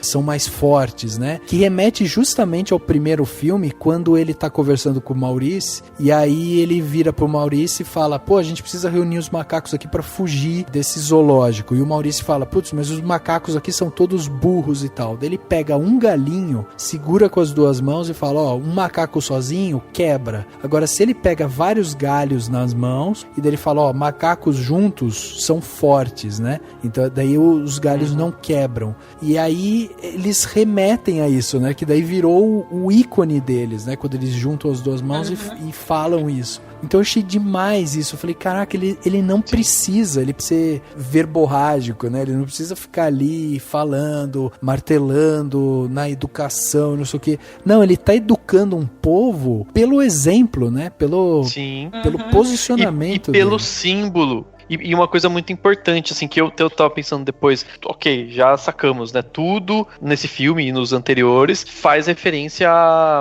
brigas entre os próprios seres humanos, né? Por questões religiosas, raciais, etc, etc. E eu acho muito interessante como a gente precisa, e aí a gente, humano, e no caso dos macacos igualmente, a gente precisa de líderes e de símbolos, né? Tipo, a gente viveu ao longo de toda a nossa história. Aliás, tem uma parte do filme que mostra lá o lugar onde o Woody Harrelson ficava, o coronel, e tem um lugar escrito história, né? History, não sei o que, history. Tipo, o cara ainda estudava história, né? Sabia o que ele estava fazendo. Porque é muito isso, assim, a gente vive à base de símbolos, à base de referências fáceis, tipo, vamos pensar no Brasil. Se um cara quiser ganhar a próxima eleição, ele não vai poder fazer um discurso ter toda uma explicação profunda sobre o sistema político. Ele vai ter que pegar uma metáfora, algo simples, sabe, assim, mastigado, algo muito mastigado, e mostrar para as pessoas, ó, a minha campanha é isso com aquilo, sabe? As campanhas são baseadas em coisas simples, né? Campanhas políticas em geral. E esses símbolos, tipo assim, erguer o braço, firmar, sabe? É um símbolo forte. No caso dos humanos, né, lá naquele passo naquele forte que eles estavam, você tem a bandeira numa posição, fazendo obviamente uma referência aí ao nazismo, né? Com aquele alfa ômega, que é um símbolo que até vai ter no clássico lá do Planeta dos Macacos, e que também é um símbolo que simboliza a unidade deles, tipo, são as bandeiras nacionais e motes e etc. Então isso é interessante, assim, a gente vive e a gente parece que não vai sair disso tão cedo, à base disso, de símbolos, de líderes com ideias cativantes e que sejam fáceis, sabe assim? Você não conquista uma massa fazendo um debate político profundo, você conquista uma massa fazendo essas coisas, entendeu?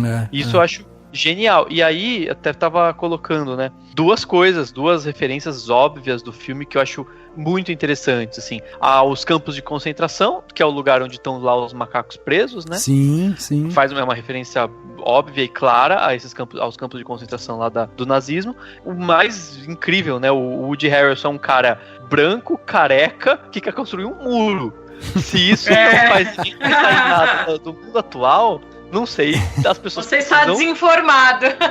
Se eu tô desinformado, eu preciso se tratar, sei lá, né? Enfim, assim, eu só tô falando isso porque eu acho que é isso. O legal desse filme é isso. Além de ter tudo muito bem feito, muito bem montado, ele faz é aquilo que a gente sempre fala, né? Ele é um reflexo do seu tempo. O filme do Planeta dos Macacos, lá da década de 60, ele tratava de um embate entre as espécies, fazendo referência óbvia ao embate racial, mais claramente nos Estados Unidos, com aquilo que o o mundo vivia naquele momento. E essa trilogia fala de coisas que a gente vive hoje, entendeu? Sim. E eu achei incrível. Quando o cara falou de construir um muro, sabe? Eu falei, meu Deus do céu, sabe? Não é possível que Explodiu ninguém... minha cabeça.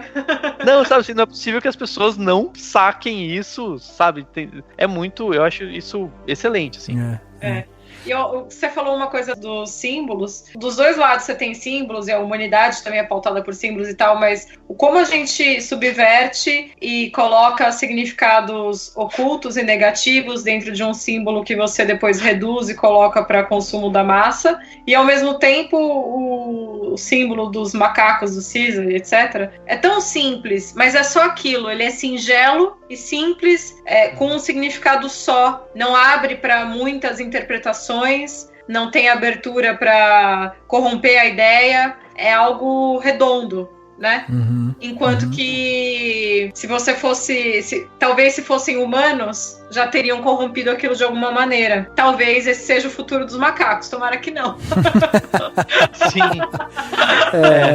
Mas você vê, a gente já até pode falar, né, um pouco sobre isso, né, Fernanda? Porque assim, a gente já sabe mais ou menos o futuro deles, né? Porque a gente já viu os filmes antigos, então a gente consegue ver que mais pra frente vão existir também macacos que vão se corromper, né? Que vai existir também vão uma usar luta cabelo, não, brincadeira. Vão lutar, né, por ideais diferentes e tal. Então, assim, a raça, ela tende a evoluir e aí ela vai começar a questionar suas ideologias, né?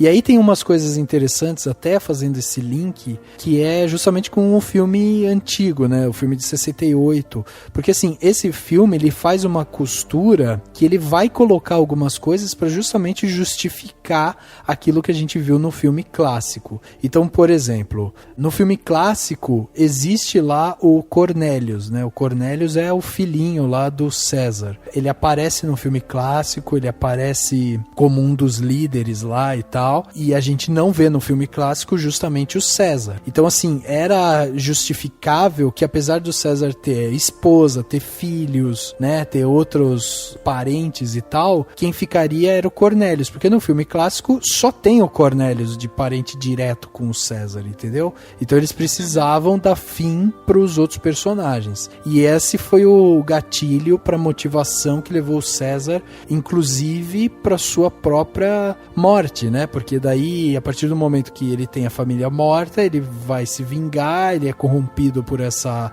sede de vingança, e isso acaba fazendo com que ele tenha o desfecho de morrer. Ok? Então tá justificado. Outra coisa justificável também é justamente a evolução do vírus, que eu achei muito bem encaixada, porque assim, desde o primeiro momento, desde a primeira vez que a gente tem conhecimento do vírus, lá no primeiro filme, a gente vê humanos morrendo, né? Os humanos têm contato com o vírus e morrem. E aí é óbvio que o ser humano não ia ficar simplesmente assistindo essa morte acontecer em massa. Então eles buscam antídotos, buscam alguma maneira de combater isso. E aí o vírus se modifica. Então, assim, a gente tem esse conhecimento hoje, né, biológico. Então, a partir do momento que eles falam, não, ó, quando você contrai esse vírus, ele deixa as pessoas, elas perdem a noção, elas ficam mais, vamos dizer... Elas perdem a racionalidade, né, a capacidade de raciocínio. Exatamente. Conseguem concatenar frases, juntar palavras. Ficam né? até mais inocentes, né, em alguns pontos e tal. Então, assim, a pessoa perde muito daquela humanidade e ela volta quase que para um estágio primitivo mesmo, né? Sim. E no filme clássico de 68, os seres humanos que aparecem lá, a maioria deles são exatamente isso, né? Eles são muito passivos, eles não têm consciência direito do que está acontecendo e tal. Então precisava também ter essa justificativa. Tanto que o personagem lá do Charlton Heston, né?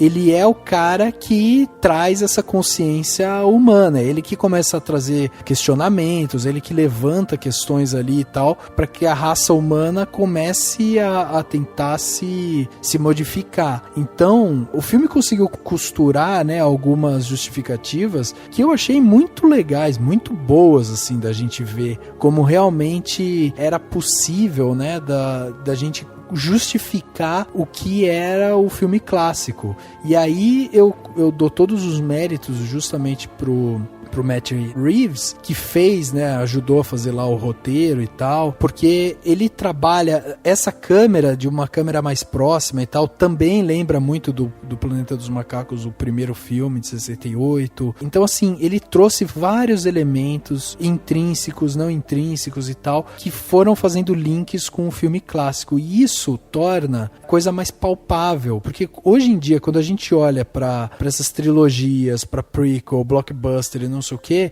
a galera fica muito radical, é muito chata em ver obras antigas sendo recontadas hoje. E aí quando você vê uma obra feita com tanto carinho, com tanto cuidado e com todas as coisas sendo justificadas, a gente precisa tirar o chapéu, porque Planetas do Macaco, ela é uma obra que foi reverenciada por ser uma grande ficção científica, né? E ela tinha aquela coisa do plot twist e tal, então assim, ela teve uma série de elementos que marcou o nome do Planeta dos Macacos na história do cinema. Então é interessante da gente ver o cuidado que o Matt Reeves teve de falar, não, agora eu vou fazer a costura, porque inclusive no filme clássico o César, ele é enaltecido de uma forma muito, sabe, ele é quase um deus ali, né? Então agora a gente entendeu a história deles, né?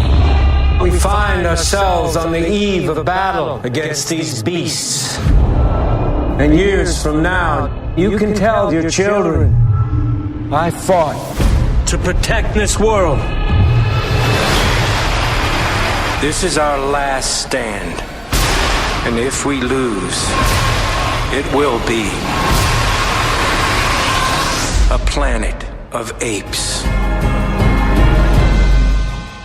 E uma coisa interessante, até o momento a gente tá vendo essa trilogia como uma trilogia prequel, que a gente fala, né? Como algo que vai explicar os filmes clássicos. Mas eu acho que pode ser que ela se torne um reboot, a partir do momento em que eles, na verdade, forem recontar aquela história ou recontar aquele conceito do planeta já dominado pelos macacos em outros filmes, e eu não duvido que eles façam isso. E, inclusive, para a forma como se faz filmes hoje, é possível que eles abortem a ideia de viagem no tempo, porque, né, o clássico e até aquele filme lá do Tim Burton, lá do Mark Wahlberg, mostra uma viagem no tempo, né? Tipo, o cara vai pro futuro e descobre que o planeta, na verdade, está dominado por macacos. Pode ser que seja algo do tipo, sei lá, uma sociedade que sobreviveu a esse vírus, que tá isolada e que se choca com eles em algum momento, entendeu? Eu acho que isso seria mais crível, sabe? Mais palpável pra forma como se lida com ficção científica hoje, né? Hoje em dia, acho que a ficção científica ela é mais realista, entre aspas, no sentido de que, enfim, tem todo um conjunto, né, de regras do que as pessoas vão aceitar ou não. Eu acho que hoje a viagem no tempo, pra maneira como essa trilogia tá começando a contar essa história, não faria muito sentido. Então, claro que eu tô aqui confabulando, mas eu acho que a gente pode imaginar que de uma trilogia prequel, ela vai se transformar numa trilogia reboot da franquia, né? O que tanto faz, na verdade. O importante é que sejam bons filmes, na minha opinião, pelo menos. Até porque, né, Dani, se a gente parar pra pensar que como o filme tá sendo contado, ele faz esses links com o filme clássico, que é maravilhoso, principalmente pros saudosistas e tal, né? Porque daí você pode olhar e falar, bom, eu posso assistir esse prequel, eu posso entender como o planeta foi dominado pelos macacos e seguir com os clássicos e tal, e tudo faz sentido. Inclusive a menina, né, a Mia Miller, né, que faz a Nova, né, a menininha lá do filme. No filme clássico, ela é aquela mulher que interage lá com o Charlton Heston, entendeu? Então, no filme clássico, ela já tá adulta, já tá maior e tal. Então, assim, todos esses links são feitos e te permitem continuar com o filme clássico. Isso é maravilhoso do ponto de vista justamente disso, de que você pode seguir em frente com o filme e você pode abraçar os clássicos e continuar sendo feliz. E se eles fizerem essa refilmagem, tomando como base assim que a gente viu que o ser humano ele foi para um patamar de quase primitivo mesmo, né? Porque eles perderam muita coisa, perderam tecnologia, né? Eles tiveram que dar uns passos para trás, eles estão vivendo de uma forma que, sabe, já não estão em grandes centros e tal, já não existe também grandes pontos de tecnologia e tal. É difícil até você justificar essa coisa da viagem no tempo, entendeu? Porque... Nossa, e você perde conhecimento também, né? Exato. Você perde a capacidade de se aprimorar, inclusive. Exatamente. Aí não faria sentido muito fazer essa coisa da viagem do tempo. Talvez faça muito mais sentido, por exemplo, um ser humano não ter sido infectado pelo vírus, entendeu? E ele tá por isso vivendo... que eu falei, ou algum lugar, né, assim. Ou e eu algum lugar, acho que lá na época que foram feitos esses filmes, os filmes mais antigos, os americanos eram muito mais centrados na realidade deles. Tipo, tudo acontece nos Estados Unidos. Hoje, claro que ainda tem muito disso, mas existe uma compreensão de que o mundo é um pouco maior, né? Então, assim, tem pessoas no planeta sofrendo tudo isso. Então, como estaria o planeta nessa situação, entendeu? Então, pode ser que eles explorem algo nesse sentido pra poder dar uma continuidade, assim. Mas eu acho que no fim das contas, o mais importante, na minha opinião, é que sejam filmes bons e que sejam filmes reflexos de seu tempo. Eu acho que isso é muito importante, sabe? Por mais que eu acho que quando a gente vê certas coisas, né, tipo certas passeatas de pessoas contra judeus, negros e sei lá quem mais acontecendo ainda hoje, eu acho que as pessoas estão perdendo um pouco a capacidade de interpretar o que elas assistem. Mas é o que faz o cinema ser arte, entendeu? É você fazer com que o filme reflita um debate do momento. Então, se daqui, vamos supor que eles demorem 5 anos ou 10 para fazer um próximo filme, enfim, né, o que provavelmente vai acontecer e talvez até em menos tempo, mas se eles demoram esse período, o próximo filme vai ter que falar de algo que a gente vai estar vivendo daqui a 5 ou 10 anos, que vai ser um pouco diferente do que a gente vive hoje. Se melhor ou pior, infelizmente não dá pra saber. Mas, sabe assim, é isso, eu acho que é isso que faz o cinema. Eu acho que essa trilogia do Planeta dos Macacos, ela sintetiza muito a importância do cinema como um ponto de partida para um debate, para refletir sobre o que acontece no mundo que a gente vive, né? E para que as pessoas possam ver e chegar às suas próprias conclusões, entendeu? Exato. Que bom que esses filmes, pelo menos, mostram algum caminho. Se você tiver um mínimo de condição de interpretação, você não vai ver esse filme e falar: nossa, acho que vou fazer uma passeata contra as pessoas que são diferentes de mim. Espero que ninguém pense isso, mas essa proposta, né? Fala assim, gente, vamos aqui, vamos se abraçar, tudo fica mais legal se a gente... Esse capitão, ele é feito pra não dar ideia, né? Ele é feito pra isso, pra você olhar e falar, acho que não é isso. Exatamente. E até a própria forma como acaba, né? Tipo, a humanidade, de certa maneira, é uma forma estúpida. E assim, os humanos eu achei incrível, eu achei genial isso, assim. No fim das contas, quem se mata são os humanos entre si. Os macacos não precisaram matar os humanos. Eles estavam fugindo. Então os humanos se matam e eu acho que é uma resposta meio da natureza mesmo. Olha só, vocês são só uma poeirinha cósmica aqui e a hora que não for pra vocês existirem mais, não vai existir mais. Exatamente. E foram humanos agora, depois podem ser macacos e depois podem ser sapos, não importa. Eu gostei muito dessa alternativa que eles deram, dessa saída que eles encontraram no final do filme. Eu achei realmente... Foi meio tirar o coelho da cartola, né, nos 45 do segundo, mas achei muito bom. E até o próprio final do César mesmo, né? Não precisava ser uma coisa épica, não precisava ser nada desse tipo. Não, ele tomou... se esconder, era só isso. Exatamente. Tomou uma flechada no meio da luta, precisa caminhar, precisa perceber que o povo dele tá seguro e tal. Então assim, você percebe que nem isso precisava, sabe? Não precisava de uma grande explosão, o César tá no meio, ele pular no fogo, sei lá o que. Não precisava de nada disso. Não precisava, é verdade. Tudo isso humaniza, né, o personagem do César, mas também fortifica essa imagem dele, que era uma imagem simples, né? A visão dele pros macacos era uma visão simples desde o começo, desde o primeiro filme. Tudo que ele queria era simplesmente que os macacos tivessem um lugar no mundo, que eles não fossem aprisionados, ou que eles tivessem, fossem vítimas de pesquisas e tal. Então, assim, ele sempre teve na isso. Natureza.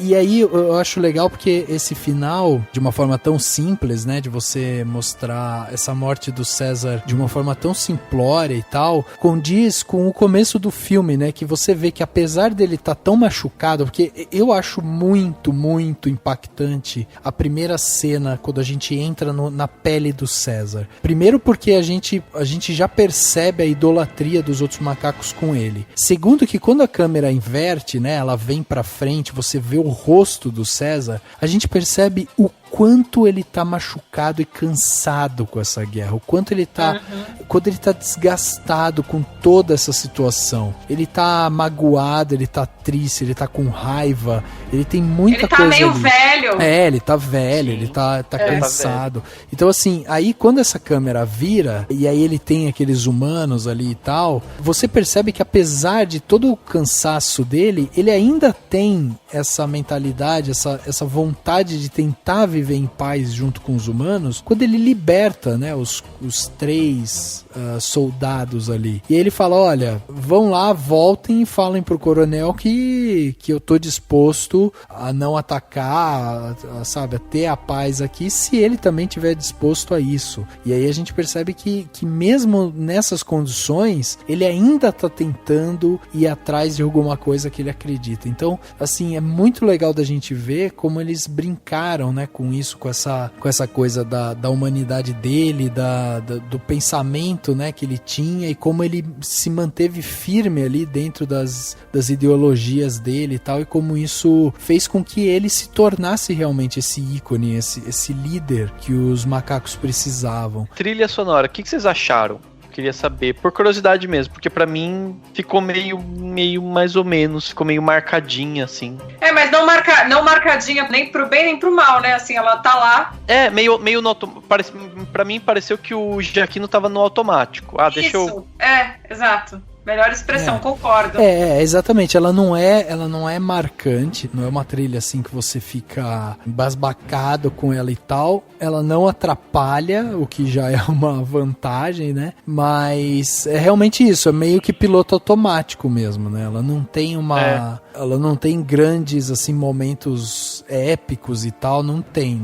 Mas eu acho que ela pelo menos funciona bem, entendeu? Ela não estraga os momentos de tensão, de guerra, ela funciona bem. Eles trabalham bem o silêncio também em vários momentos, sabe? Em que isso também acho importante na hora que você tá encaixando a trilha. Acho muito importante você conseguir colocar os momentos de silêncio justamente para que em seguida a trilha ressoe ali. Mas, assim, realmente, né, ela não é marcante nesse ponto, assim, de ser algo visceral e tal. Eu acho que não. Você não se emociona com um grande plano e sobe a música, vem câmera, não tem isso. Poderia ter, às vezes, até eu acho, especialmente nos momentos mais silenciosos, ela poderia ser quase que um outro personagem, a trilha. Eu acho. Em algumas situações ali caberia, mas, né, foi desperdiçado, mas assim, de qualquer maneira o silêncio é interessante da forma como ele tá no filme, então também talvez tenha sido uma opção, né? Eu também acho.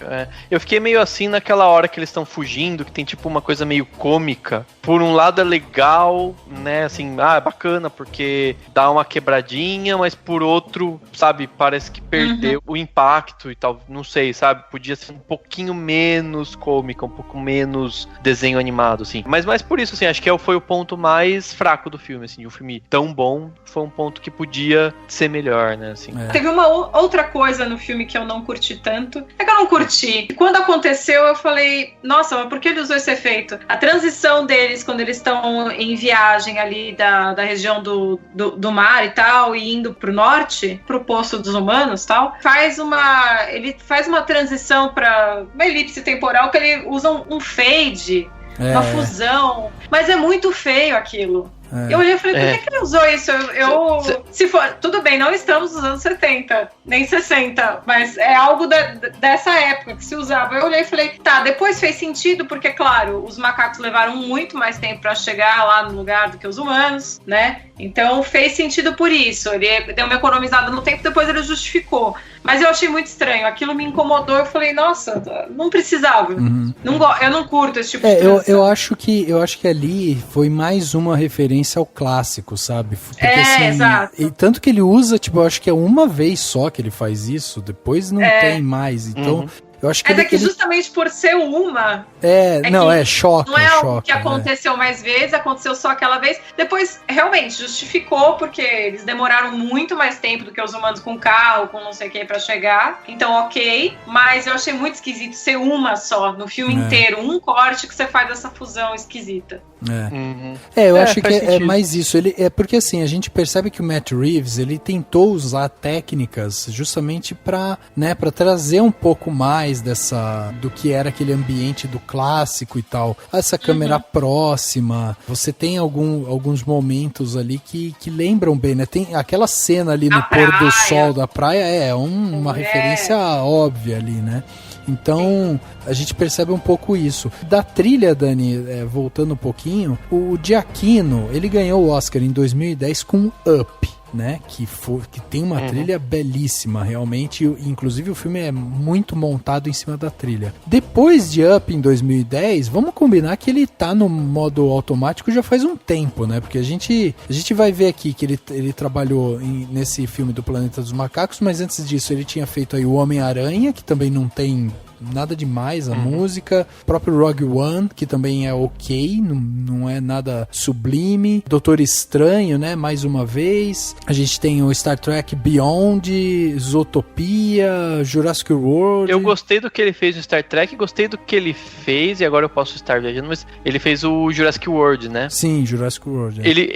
Eu gostei do que ele fez no Jurassic World, ele conseguiu recuperar o do clássico, sabe, assim, do filme anterior, mas fazer algo que fosse novo, entendeu? Eu acho que assim, ele é um grande compositor e posso estar enganado, mas talvez o que esteja atrapalhando ele é ele tá fazendo um trabalho atrás do outro enlouquecido. Pode ser que talvez ele precise dar uma respirada, descansa, vai viajar o mundo, dar uma passeada, aproveitar. É só em 2016 ele lançou 5 filmes, entre eles Rogue One, Doutor Estranho, o próprio Star Trek, Zootopia, né? Então assim, ele lançou vários filmes em 2016. Agora em 2017 ele já lançou 3. Então assim, realmente ele trabalhando muito e tal, mas apesar de achar ok a trilha de Jurassic World e até do próprio Rogue One e tal, sabe? Cara, eu acho ok, entendeu? Não acho trabalhos sublimes. Quando eu olho pro Oscar que ele levou com Up, ali eu acho um trabalho fenomenal, sabe? O que ele fez com Up, as brincadeiras e tal que ele faz com a melodia e tal. Aqui mesmo quando você pega esse trabalho, vamos pegar aqui Jurassic World, que você falou aí que talvez tenha sido o melhor trabalho dele nos últimos tempos. Foi em 2015, faz 2 anos aí que ele não tá entregando coisas assim, tipo, que você escuta e fala, nossa, é Giacchino isso daí, entendeu? Não, é isso que eu tô falando. Acho que ele precisa, tipo, dar uma reduzida na marcha pra, não sei. Até e em Jurassic World ele tinha um material de origem ali, já tinha muita coisa boa na mão pra ele trabalhar em cima, que não é dele, né? Pois é. Exatamente. Mas ainda assim, acho que ele é um bom compositor, ele faz trilhas boas, ele só não... Enfim, né? Só, tipo, não é ainda o John Williams, né? O John Williams, 34, 35, 36, 37, 30, 37. I do. What now?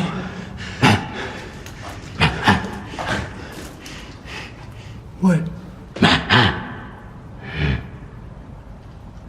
Oh no!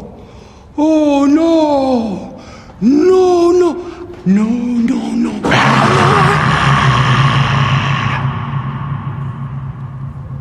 Okay.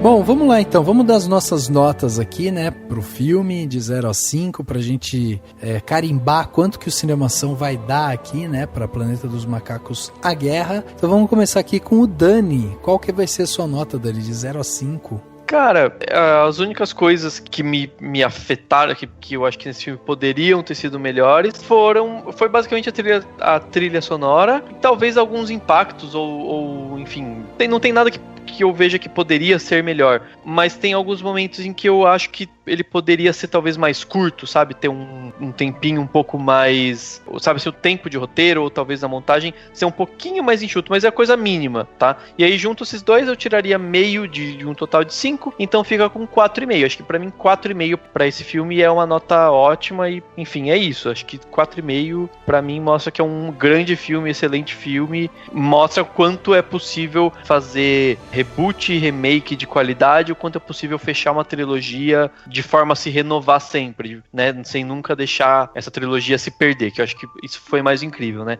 Primeiro, segundo e terceiro filmes, todos muito bons, todos com seus momentos, etc. É isso, pra mim 4,5. Legal, muito bom, 4,5, tá computado aqui. E aí, Fê, quanto que vai dar aí pra Planeta dos Macacos, A Guerra, de 0 a 5? Pode ser nota quebrada, pode ser do jeito que você quiser. Tá, olha, eu estou aqui com o Daniel, também vou dar 4,5, já estava com essa nota na cabeça. Legal. E o filme está perdendo meio ponto por dois motivos. Também a questão do ritmo. Acredito que ele dá uma empasteladinha de leve no segundo ato, depois ele acelera de novo. Então, não é algo que chega a atrapalhar, a tornar o filme chato ou algo do gênero, mas dá pra sentir sim, poderia ser um pouco mais ágil, é uma questão de ritmo mesmo. E, em segundo lugar, eu acho que o vilão ele poderia ter um pouquinho mais de densidade. Apesar dele ter sido construído de uma maneira que é pra ele ser odiado automaticamente, né? É pra gente realmente não se relacionar com esse vilão, eu senti falta de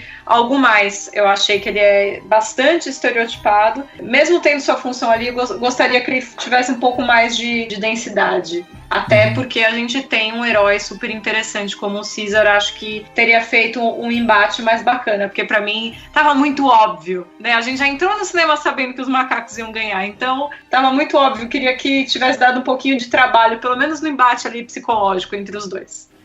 É isso. Legal. Eu concordo em parte sobre esse negócio do vilão, porque assim, eu gostei dele não ser tão grande quanto o Caesar, sabe? Eu gostei dessa coisa dele. Ele ser, na verdade, uma ameaça, um pensamento oposto ao Caesar, e ele ser desconstruído justamente pelo vírus, né? Que era a grande justificativa dele para cometer grandes atrocidades e tal. Então, assim, eu achei o final dele muito bom. Achei toda a construção ali do Caesar como personagem, né? O finalmente, né?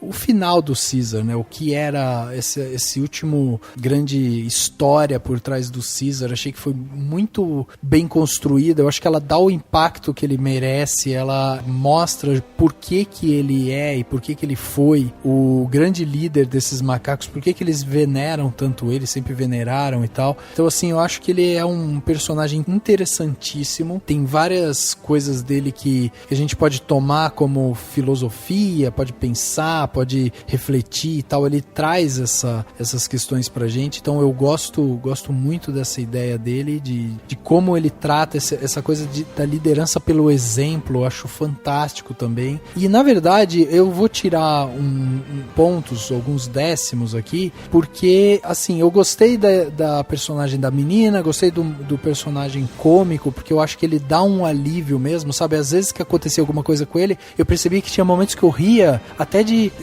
alívio, sabe? Eu posso rir um pouco aqui, porque, sabe assim, aquela risada meio alívio. Então, assim, eu gostei dele também. Agora, teve um personagem que eu achei que foi um pouco caricato, que foi aquele gorila, né? Que eles chamam lá de burro, né? De jumento, né? Donkey. Donkey, seria o jumento. Aquele ali eu achei ele um pouco estereotipado, eu achei que ali a gente percebia que, sabe, em algum momento ele ia ter essa virada mesmo, ele ia virar, ele ia se voltar pro César, porque o César fica provocando ele, então tinha momentos... Não resta escolha, né? Exatamente, a hora que ele vê ali que ele tá encurralado, ele meio que se revolta contra os humanos e tal, né, então, beleza, dá pra gente assim, tem justificativa? Tem, mas é pobre, sabe? Ali eu achei que o roteiro dá uma escorregadinha, porque já dava a entender que isso ia acontecer, e a forma como acontece também, eu achei que, sabe, eles tentam dar uma empurrada ali pra gente engolir aquilo. Mas fora isso, eu acho um filme fantástico, é um filme ótimo de guerra, pra quem quiser ver um filme de guerra bom, eu acho que esse filme ele se equipara a vários filmes bons de guerra, e eu vou dar aqui pra Planeta dos Macacos A Guerra 4.8, eu acho que é uma nota ótima, e tô tirando esses 2 décimos, 1 décimo pela trilha, que poderia ser mais impactante, e 1 décimo aí por esse macaco que eu achei que ele faltou alguma coisa ali nele. Então, se a gente pegar aqui o 4,5 da Fernanda, o 4,5 do Daniel e os meus 4,8, estamos carimbando aqui para Planeta dos Macacos A Guerra 4,6. Olha aí, é um filme excelente, um filme de guerra excelente. Estamos numa maré muito boa de filmes, né? A gente falou aqui sobre Dunkirk, agora estamos falando sobre Planeta dos Macacos. Filmes muito bons, filmes que merecem ser vistos no cinema e certamente vão trazer você para um olhar diferente, inclusive para o nosso dia a dia, né? Que essa brincadeira que eles fazem, essas alusões, essas filosofias que eles fazem é muito bacana pra gente refletir o que é o nosso dia a dia hoje e as coisas que estão acontecendo, né? Passeatas e tal. Então, vamos tentar pensar um pouco, e os filmes ajudam a gente a isso. Eu acho que Planeta dos Macacos é um ótimo exemplo de como a gente pode ver uma coisa ficcional e trazer pra realidade para viver melhor, entendeu? Então... Vamos pensar enquanto é tempo. Exatamente.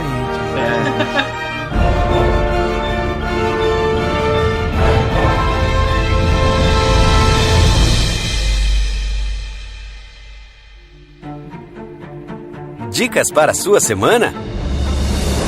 No Plano Detalhe.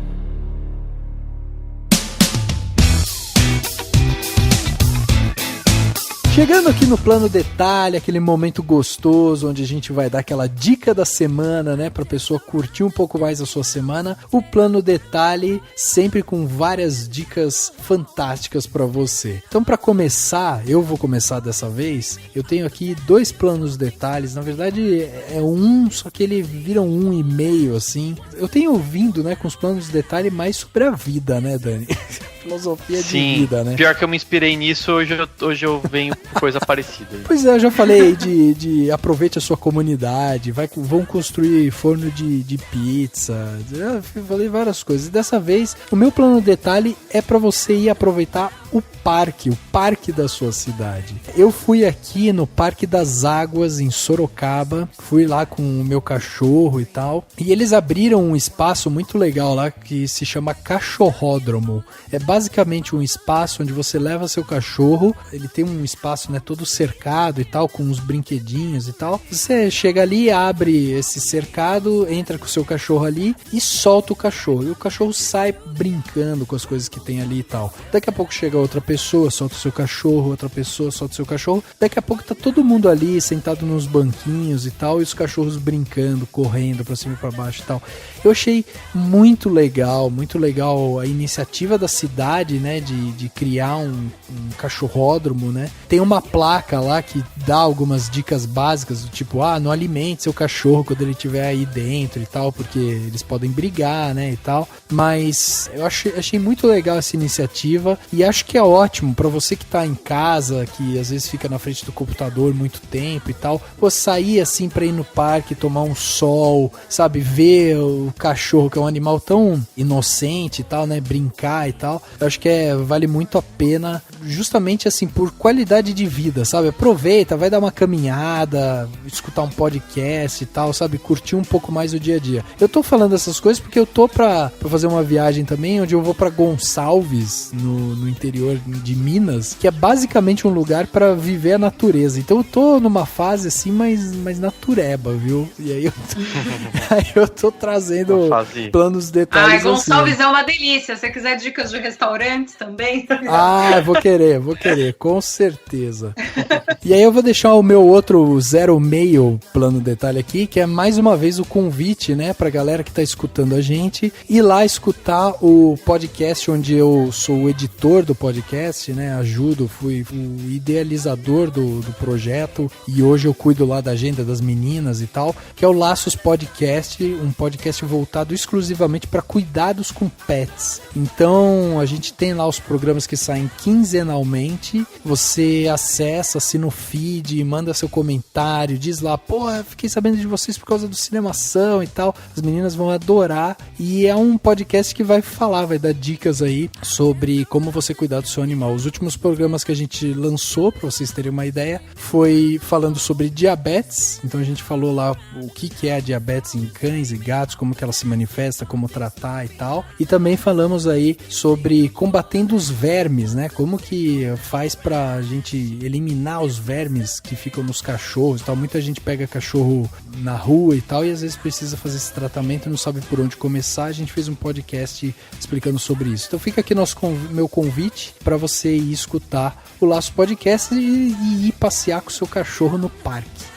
Basicamente é isso. Fernanda, o que você tem pra gente de plano detalhe pra galera curtir mais a sua semana? Olha, duas coisas muito legais que eu gostaria de indicar. A primeira, aproveitando o gancho sobre comida, não sei se todo mundo acompanhou aí no Facebook essa semana, mas a chefe Paola Carosella, a chefe mais simpática do Brasil, que não é brasileira, é argentina, que faz o Masterchef, ela compartilhou as receitas das famosas empanadas dela.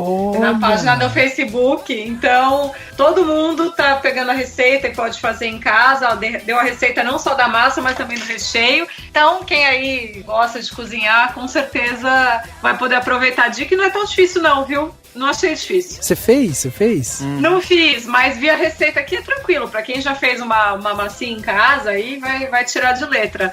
É só uma questão de acertar quantidades aí. E já comi as empanadas dela, são realmente muito boas, viu? É mesmo? São maravilhosas, são muito boas. Eu queria ir, dizem que é muito gostoso o lugar, né, dela. Tem o restaurante dela grande, é sensacional, incrível. E tem o restaurante só das empanadas, que aí você come as empanadas e vem com uma salada, você vai no horário do almoço, você come 2 empanadas, que são até grandes, assim, com uma saladona, é uma delícia, assim, é o menu executivo. Mas agora, saindo da comida e voltando para o cinema, queria indicar o filme novo da Sofia Coppola, que tá maravilhoso, O Estranho que Nós Amamos. E estou muito feliz de ver a minha Nicole Kidman atuando como nunca. Graças a Deus, ela recuperou os movimentos do rosto e está incrível. Derreteu o botox. Já passou, ainda bem, passou. Essa fase já não lembro mais, ela está maravilhosa, o filme é muito bom e é uma história que já foi contada antes, né? Só que agora do ponto de vista das mulheres e num momento muito importante, muito especial de luta por igualdade entre os gêneros. Então eu fiquei muito feliz com o resultado desse filme. E ele não é um filme feminista, por assim dizer, mas ele mostra a união feminina como ela sempre existiu, mesmo antes das mulheres despertarem para esse empoderamento e refletirem sobre algumas questões. O filme é muito bom e muito bonito, como todos os filmes da Sofia, né? Poxa, que legal. O pessoal às vezes critica a Sofia por ela ser arrastada, sabe, com os filmes. Você acha que nesse filme ela consegue ultrapassar isso? Olha, ela é a rainha do anticlímax, né? É, exatamente. Mas aqui eu achei que foi muito bem aproveitado. Eu só achei uma pena porque ele tá sendo meio que vendido como um filme de terror e não é. Tá. Então, se você tá indo ao cinema procurando um filme de terror, um filme de... É um filme tenso, mas ele não é um filme de terror e ele tá sendo vendido assim. Então eu acho que isso pode acabar alimentando uma expectativa que o filme depois não vai entregar. E o filme é bom, sabe? E é uma pena se as pessoas quiserem uma coisa, não conseguirem, e aí por isso não vão curtir, não vão indicar e tal. Eu gostei bastante do filme. Todos os atores, as atrizes, né, e um ator estão muito bem. E eu gosto bastante de filmes que, assim, são simples, é uma locação e todo mundo com aquele texto sensacional e trabalhando muito bem. Eu gosto bastante disso. Legal. Pô, sensacional, sensacional. Tô animado pra ver esse filme. Pois é. E aí, Dani, você, o que você trouxe? Sempre com dicas maravilhosas, hein? Ó, eu vou dar 2 dicas aqui. Uma foi influenciada por você, Rafa, que você falou de coisas caninas, então eu lembrei de um detalhe. A primeira de todas vai ser a seguinte: tem uma cidade que eu não conhecia, e aí por motivos de casamento na família, eu fui 2 fins de semana seguido pra essa cidade. Inclusive foi um dos motivos pra eu não ter visto tantos filmes ou ter acompanhado muitas coisas, e aí não ter tantas dicas culturais. Mas eu vou dar essa dica, enfim, eu vou dar uma dica de uma cidade. É uma cidade que eu não imaginava que fosse tão boa, e é muito boa, que é a cidade de Ribeirão Preto. Eu fui pra lá, 2 fins de semana seguidos. É uma cidade bonita, uma cidade ampla, uma cidade, sabe, parece bairro de Pinheiros em São Paulo, sem tantos prédios e com, sei lá, com ruas, avenidas muito mais amplas e tal. É uma cidade muito bonita, muito legal, com uma vida noturna bacana, com muita opção de restaurantes legais e tal. Então fica aí uma dica pra quem quiser procurar uma cidade diferente, quem tiver na região, quiser ir pra Ribeirão Preto. Só não vá muito no verão, porque lá, assim, agora que é meio inverno, tá calor. Então imagina no verão. Lá eu sei que é muito quente, é uma cidade que chega a 35, quase 40 graus facilmente, assim. Então se você não gosta de muito calor, né, ainda mais porque é calor, não tem praia, nada, né? Então, assim, é no miolão de São Paulo. Adorei, noroeste, calor. Calor, tipo, diferente do calor na praia. Calor sem praia. Calor sem praia não tem muita graça. Mas assim, se um dia você quiser e tiver uma temperatura mais amena, dá uma olhada na previsão do tempo, sugiro pra quem quiser conhecer. E a outra é um evento que vai ter agora, então o podcast sai na sexta, o evento já é no sábado e no domingo. Então quem estiver ouvindo agora em cima da hora o podcast e tiver na região aqui do interior de São Paulo, né? Aqui na região de Itu, perto de Jundiaí, de repente, que é um evento duplo, né? Vai ser a virada ao Unimal, que é não é animal, é ao Unimal mesmo, porque é de au, que é uma espécie de conjunto de atrações para cães e para pessoas que gostam de cães e tal. Uma abertura do 19º Campeonato Brasileiro de Agility, que é sempre aqui em Itu, tem campeonato de Agility, porque aqui em Itu tem um hotel fazenda para cães super famoso e, enfim, um dos maiores do Brasil e tal, então sempre tem lá. E vai ser lá, né, é o Clube de Campo, né, então na postagem do podcast vai ter o link pro evento no Facebook, que tem a informação de como chegar e tudo mais, e vai ser o famoso evento para toda a família, sabe? Pra você ir se quiser levar o cachorro na guia, obviamente, por favor, pode levar criança, levar todo mundo. Aí você vê cachorro correndo, você come aquelas comidas gostosas de food truck, com pula-pula pra criançada. É um dia gostoso pra você passar. Você pode ir no sábado e no domingo, ou só um dos dias, aí é entrada gratuita e tal. Então é um evento bem legal que vai ter nesse fim de semana. E aí entra meio que um terceiro, que na verdade é só um desmembramento do podcast hoje, que é o que eu ia colocar até antes, que é a ideia do convívio, né? Porque, como eu até comentei nesse podcast, as pessoas parecem que estão um pouco, às vezes, assim, elas veem os filmes, veem as mensagens, parece que elas não absorvem tanto. Eu tô tendo essa sensação cada vez mais. Falei, poxa, as pessoas veem filmes e não aprendem, leem livros que ensinam tantas coisas boas e parece que não interpretam de uma forma boa. Então, aproveite esses eventos e parque que o Rafa falou e tudo mais, e o restaurante também, se você quiser ir no restaurante lá da Paola, ou chamar seus amigos, pro convívio. Eu acho que uma das coisas que eu queria passar é assim, vamos tentar conviver com pessoas um pouco diferentes da gente, e o mais diferentes possíveis, de preferência, porque eu acho que é isso que vai fazer com que a gente comece a se respeitar um pouco mais. Acho que só ver filmes com mensagens bonitas, talvez muita gente não aprenda. Então, se você começar a conviver com pessoas que não têm a mesma religião, os mesmos princípios políticos, a mesma cor de pele, o mesma, sei lá, classe social, talvez você consiga entender um pouco mais e passar um processo de empatia que talvez a gente esteja precisando. Então aproveita essas dicas, né? Tipo, sei lá, vai pra Ribeirão conviver com as pessoas, mas conviva com mais pessoas diferentes pra ampliar seus horizontes. Aí é isso, pronto, falei demais.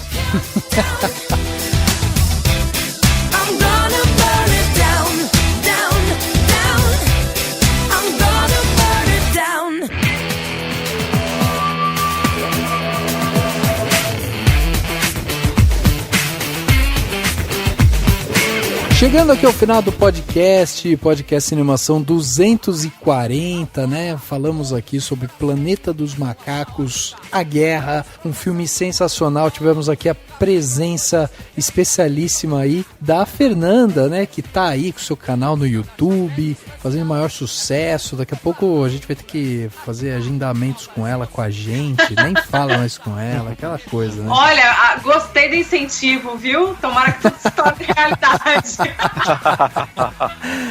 É isso aí. Fê, queria que você deixasse aqui, né, aquele convite para os nossos ouvintes, a galera que tá aqui, que escutou. Quem quiser ver o seu canal, ver você falando aí, né, sobre outros filmes, sobre audiovisual, entretenimento e tal, onde que te encontra, como faz para chegar até você? É muito simples, digite aí no seu navegador youtube.com e você pode procurar pelo meu nome, Fernanda Pineda, ou digitar aí youtube.com/Fernanda Pineda, você vai cair no meu canal e eu falo de entretenimento, de comportamento, também dou umas filosofadas, às vezes de uma maneira pessoal, gosto de misturar assuntos, porque acho que ninguém tem um interesse só, não é mesmo? Às vezes a gente está falando de cinema, às vezes estou falando de cinema com comportamento e às vezes entra um videogame também, falo muito de seriados também. Então eu misturo as coisas, gosto bastante. E também nas redes sociais, estou sempre conversando bastante com o pessoal no Twitter, no Instagram, também no Instagram Stories. E aí é tudo @FePineda com 2 Es. Legal. É isso. Show de bola. Fê, muito obrigado pela sua presença aqui no Cinemação. Muito obrigado por você ter disponibilizado o seu tempo para vir bater esse papo com a gente sobre esse filme. É muito legal a gente conhecer gente nova, conhecer o trabalho da galera que tá aí, né, tentando a vida no YouTube, que a gente sabe que não é fácil. A gente já tentou, parou, voltou. A gente também... Olha, vamos conversar, gente. Vamos conversar, porque é bom já aparecer no vídeo também. Exatamente, exatamente. Obrigada pelo convite, viu? Obrigado a você. Eu agradeço, valeu. Obrigadão, Fê, por ter aceitado participar desse papo de algumas horas aí, né? Que é sempre bom. E vamos te chamar mais vezes, viu, Fê? Fique de olho aí, que a gente sempre gosta de chamar convidados mais de uma vez pra falar de mais assuntos e tudo mais. Mas é isso, valeu todo mundo que tá ouvindo. Obrigado, Rafa. E eu sigo na esperança de que a Ancine vai liberar a verba pro próximo filme Planeta dos Micos, pra gente assistir uma versão brasileira aqui. E é isso. O inimigo agora é outro. Boa, ótimo nome. O inimigo agora é outro. É isso, né? Valeu. Valeu e até semana que vem. O podcast Cinemação 240 fica por aqui e a gente se vê no próximo. Que tá faltando emprego no planeta?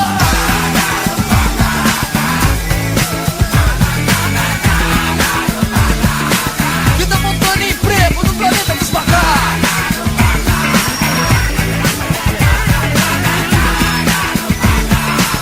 Que tá faltando emprego no planeta.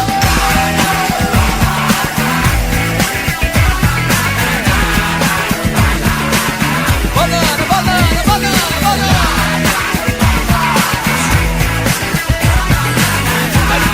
É no planeta dos Macacos.